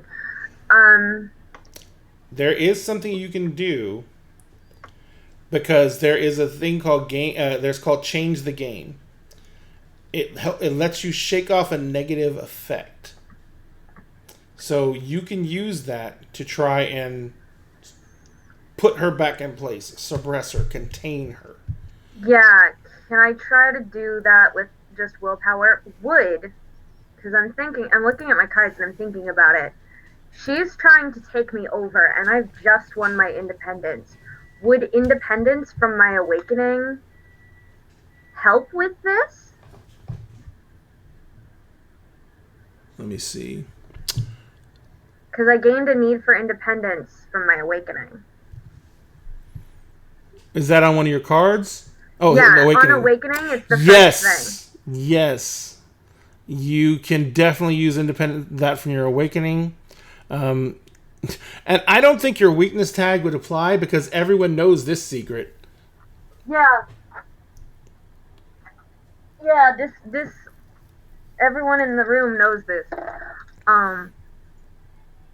So yeah. And then I think Scottish Anarchy gave me a helping hand. Yes, he did. Earlier. He did. So if this roll goes as bad as the last one did, I got new dice. Did you redeem a help lend a hand for her as well? I did. All right, so that's +2. Oh, thanks, guys. Okay. Oh, that's good. Oh, that's good. That's 9 plus 2, which is math. 11. That is more than enough. Because I have my 2 helping hands, and so that's 9 plus 12. So this is what happens. She is absolutely dominating you. You have never felt her like this before. You feel your control over yourself slipping away. You get to dictate this scene because you got a 12. What happens? So in that moment, Sonata's entire life of being like pushed down flashes through her head, and that like streak of independence that she finally feels just like overtakes her brain, and she just kind of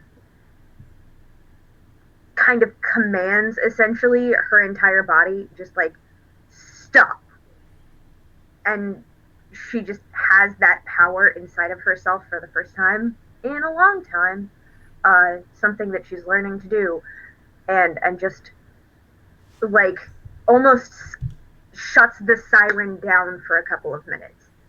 Like she does that thing of just like shut up. Like I said, you can dictate the scene. You can literally shut the siren down for this entire scene. Yeah, but I think she just like, because I don't think she wants the siren to go completely away. She just wants her to stop until she needs her again, essentially. Gotcha. All right. So yeah, you still want access to her powers, is what you're saying? Yeah, she still wants access. Yeah, to her powers and just her knowledge. Like, they have a really weirdly symbiotic relationship, even if it's totally messed up and toxic. But absolutely, no problem. Sonata doesn't know that. It's fine. All right. And are you, when you say stop, are you stopping everything, or you're reversing the changes? Yeah. Right. She's like, you don't have power in this situation. Got it. So back to Kevin real quick. Kevin, what's happening? Okay, so he landed and the gun kind of slid within reach, right? Yes. Kevin is going to kick the gun across the room, as he was trained to do. Mm-hmm. But I want to do it in the same motion as I'm flipping him over. You said you put him down on his face, so I assume that's where he was. Oh, I just said I threw him to the floor. Oh, no, you did say you just threw him to the floor. All right, gotcha. So you're going to flip him over into his face, basically? Yeah, I'm going to flip him over onto his face and try and kick the gun in the same motion. Got it. Let me pull up your sheet here. And I'm still trying to use every bit of strength I have, while also trying not to rip off his arm. So you're still using vampiric strength. And I'm still using hand-to-hand combat. And I imagine that Vengeful's still on the table? Yeah, it is. Okay. He's still just as much in there as he was before.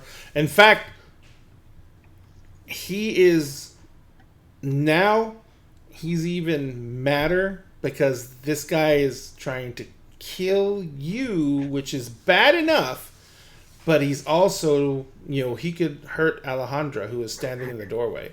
Do you have your arm up because you're stretching, or? Oh yeah, no, sorry. Okay, cool. No, I just want to make sure. All right, so go ahead and roll the 2d6. I'm not applying another negative for the vengeful. I'm just letting you know that he is gearing up. He is getting upset.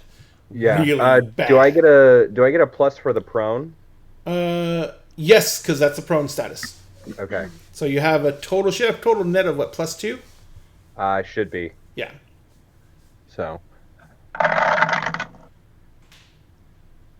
that is an 11 total. Yeah. All right. Nice. So that is an absolute. So you quickly, with the vampiric strength, you quickly flip him over onto his stomach, both making the arm that was able to reach the gun suddenly jerk underneath him as you roll him over. So it's because it's now on the opposite side of his body. And as part of the process, you kick the gun and it goes sliding over to Alejandra's feet. I just like to put temptation out there. That's okay. So I'm gonna, as I'm doing it, I'm just gonna grab that gun. Okay. So as you do that, we go over to Alejandra. What are you doing? Okay, I'm gonna pick up the gun. Okay. It goes off and you kill someone. I do know how to shoot, but I don't like to. Okay. It's some shit that my dad was like, you need to know how to shoot, and he did end up killed by the mob, so I guess he wasn't wrong. Pew pew. Yeah. I'm not gonna pew pew right now. Not yet. There's no reason to pew pew. Mm-hmm. But I'm gonna pick up the gun. And now, here's one thing. Okay. You do not have to do anything risky if you do not want to. You can just pick up the gun. Yeah. But if you want to do something, like you're trying to use the gun to intimidate someone or something like that, then that's going to be a roll. No, I'm good. I think I'm just gonna pick up the gun. Gotcha. All right. So I think the vampire hasn't been I think we're good. Jesus, we'll be fine. I'm not shooting anyone. Gotcha. All right. So, and actually, since Sonata has gotten herself under control in the front of the store, yeah, Kevin has him firmly in hand. The other two guys are still following Ruben's command to walk out. This is going to resolve that scenario. Oh, thank God. The guy on the ground is he's like, oh fuck, man, my shoulder. All right. Good. Ruben goes to the front of the store, and if there's a visible lock, he will lock up the store and change the sign from open to closed. Did you let the guys walk out of the store first? Or Yeah, did you of course. Okay, yeah. Of course. Gotcha. So so you go and lock the store, flip the sign from open to close. You see the guys, they kind of they're outside the store, but there's a bench in front of the store. They move over and they sit in the bench, and they're just kind of sit there and they're staring straight out across the street. It's kind of weird. That's my fault. So you have the guy under control. He says, the guy you have pinned to the ground, he's like, what the fuck are you people, man? Well, that's a right story. Now, I'm really pissed. And you know what? It is really late. It is 11:30. We've gone almost 11:40. We've gone way past our time we said we were going to go to. Do you guys want to take up the scene next week? Absolutely, Yeah. yeah. We can do that. I'm down. All right. I'm going to let Kevin just sit on this dude for a week. Just let Kevin just kind of sit on this guy. It's cool. Heck yeah. I mean, it's this guy's shoulder that's going to get screwed up, not mine. I'm fine. Oh, trust me. His shoulder does not feel well right now. There was some wrenching that just happened. Oh yeah. Yeah. He is fine. He He's was the one who fine. ran He'll away walk from an it off. interrogation. I want to help you calm down though, because I just keep hearing over and over, nobody can know what we are, and you're changing into some shit. So I really just want to calm you down. You can do that. You can definitely do that when we come back next week because you are still freaking out. So that is still something legitimate. And Sonata, she is repressed. She is under your control right now. But I'm gonna need to talk to Seth about some of those bodies he sent to hell. Yeah. But what I was going to say is the biggest thing about this situation is she may be suppressed, but she's still hungry. Oh no! Like I said, I'm gonna have to talk to Seth about some of those bodies. We sent them to hell. Yeah, well, I mean, you ask politely to get him back. I need him. Ask politely to get them back. I need him. Literally, Sonata pulling up to hell like it's a drive-through. Hey, can I get a? Can I get a medium build? Yeah. The heroin addict. Sandy blonde hair. What do you want, guys? All right, so what we're gonna do is it is actually really late, so I'm going to forego the raid tonight. I am actually really effing tired, and I still need to do a bunch of stuff before I go to bed. So what we're gonna do is I'm going to thank my amazing people, my amazing cast, and Thank you for the game. No problem. And if you guys want to get if I see some amazing content, these people are all helping out and creating content all over the interwebs. We will take it from the opposite direction. Jack, what type of content are you working on right now, other than the stuff you can't talk about? Yeah, so I'm working on a show on UST. I'm a voice actor. If you want to check out my Twitter that we've linked in the chat, you'll be able to catch up on any projects I might be into, what I might be working on. Give it a follow. Thank you very much for having been here. I actually really fucking like Ruben because he's like the straight man. You know what I mean? He's just like, everything's going to shit, and Ruben's like, yeah, I think I should make these guys leave. He's the reasonable one. Yeah. And my beautiful wife, Jessica, is, of course, a member of Dinner and a Game. If you want to support Dinner and a Game, our link tree is there. We have a Patreon.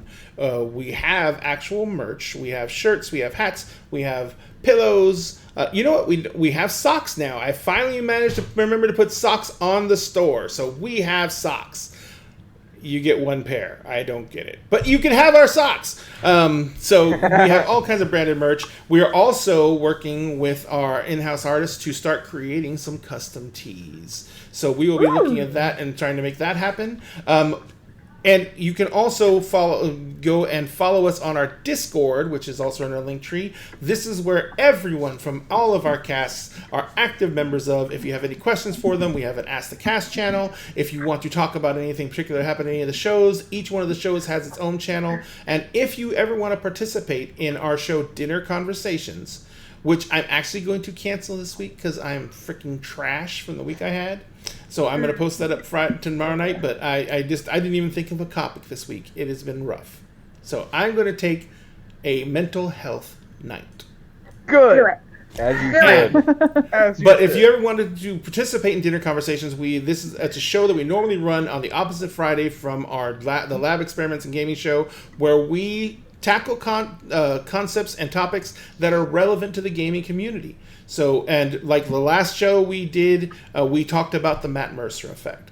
And it was a really good conversation. If you want to catch that, you can find all that in our YouTube channel, which is also in the links. And other than that, we thank you very much for supporting us. But if you want to support other amazing people, I happen to know that there is a certain young lady who is also an amazing content creator.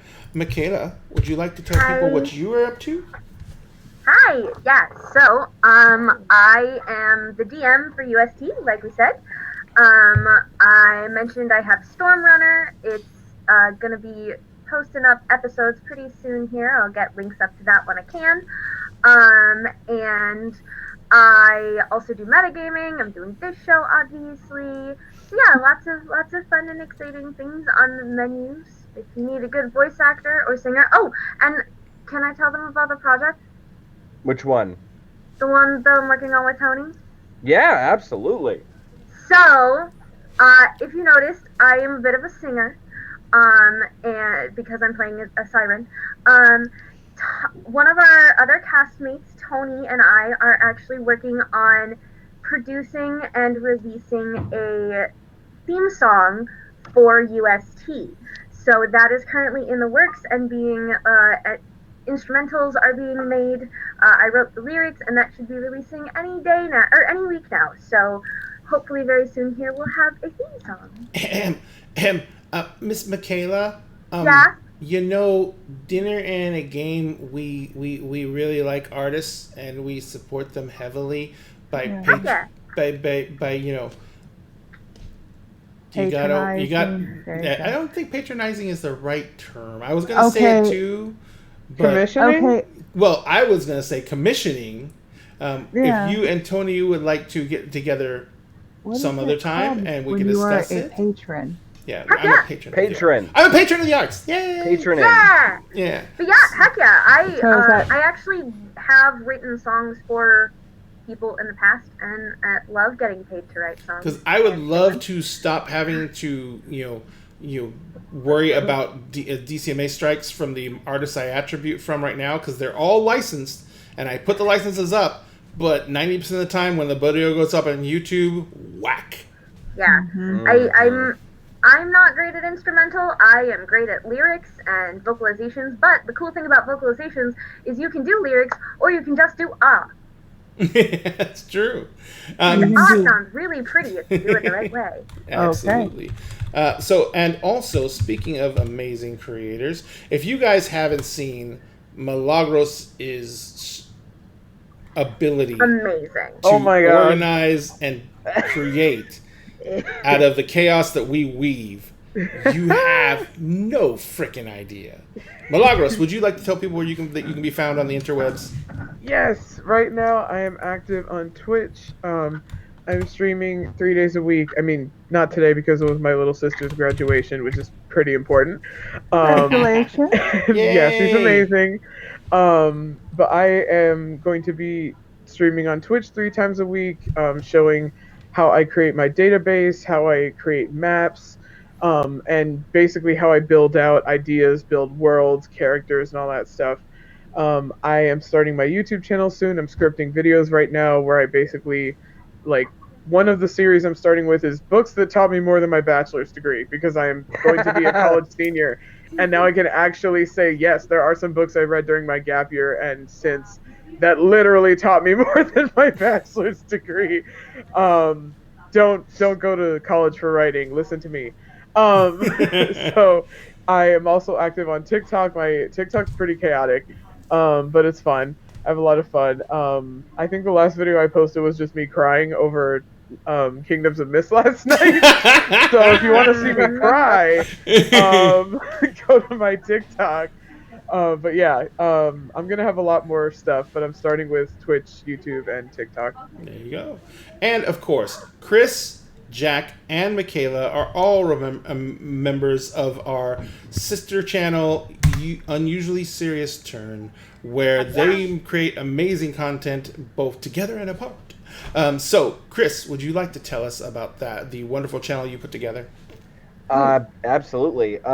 So, Unexpectedly Serious Turn, our premise is that there's freedom in art, and everybody should be allowed to experience it, whether it's playing a game like Dungeons and Dragons or what have you. I think we do that pretty well with Unexpectedly Serious Turn that we do on Tuesdays. And with metagaming, it's just us hanging out no matter how much we may suck at a game and getting the crap kicked out of us like last night. Heck yeah, we were terrible. It was great. Oh my god, we were atrocious. Everybody that was fighting us was probably laughing their asses off, but you know what? So were we. And that's really what it was all about. It was just a bunch of people hanging out and having fun. So, yeah. So yeah, that's Michaela's really what we're all about. color commentary was pretty fucking good. Oh my god. I do my best. I am not good at video games, but I love them and they do not return that love, and I will make it very clear. Oh, you should see Michaela when we play Minecraft. I'm great at Minecraft. That's the one video game I'm good at. You're amazing at Minecraft, but even I can do one thing. Even though you fall off the world and come back out on top, you still nope. I don't want to go to the bye place. Yep. The survive place. It's scary. Well, Yeah. thank you will so not much fall. for having us on, Ray. I had a fun time. No Indeed. I'm so problem. glad. And Great we are start going of the to, yeah, thank you so much, guys. This has been a great opening show. We got With all a the very lore. strong ending. Yeah, and we got Yeah. we got all the lore out of the way too. So if anyone wants to catch up on what the show's about, you can go find this on YouTube. This video will be up there in about 2 days. You can go, if you're a subscriber, you can hit this video for the next couple of weeks on VOD. And this is going to be the basis for a very exciting campaign because I'm so scared. as a dungeon master, What? I have Because two he made me rules. cry yesterday. Without I'm trying, so scared. I have 2 rules as a game master. The first rule is never let them rest. Wow, thanks. And the second rule is a hero's life is sacrifice. That's for damn sure. So, if you want to see these people get run through the mud until they can no longer stand and then be faced with giant moral dilemmas, On the plus side, are we heroes? Because we haven't figured that out. Yeah, yet. we're for 3 of us. Well, 2.5 of us eat people because I only want to eat. 2.5 of us. So I count as half. I haven't eaten anyone yet. I think Ruben's I going to end up only eating eat the somebody heart. just to Oh fit my in. god. Okay, well, Ruben's vegan. Ruben's vegan. He's the balance. I am. That would be so weird. Oh, Jessica, you put on one of our beanies. Dinner and a game beanie. Yay. All I right, am so freaking freezing. in I know. here. All right, so ladies and gentlemen, thank you so much again. We are just going to send you out on our intro that I made the other day, and we hope to see you again next Thursday. Have a good night, everybody. Good night. Bye. Bye.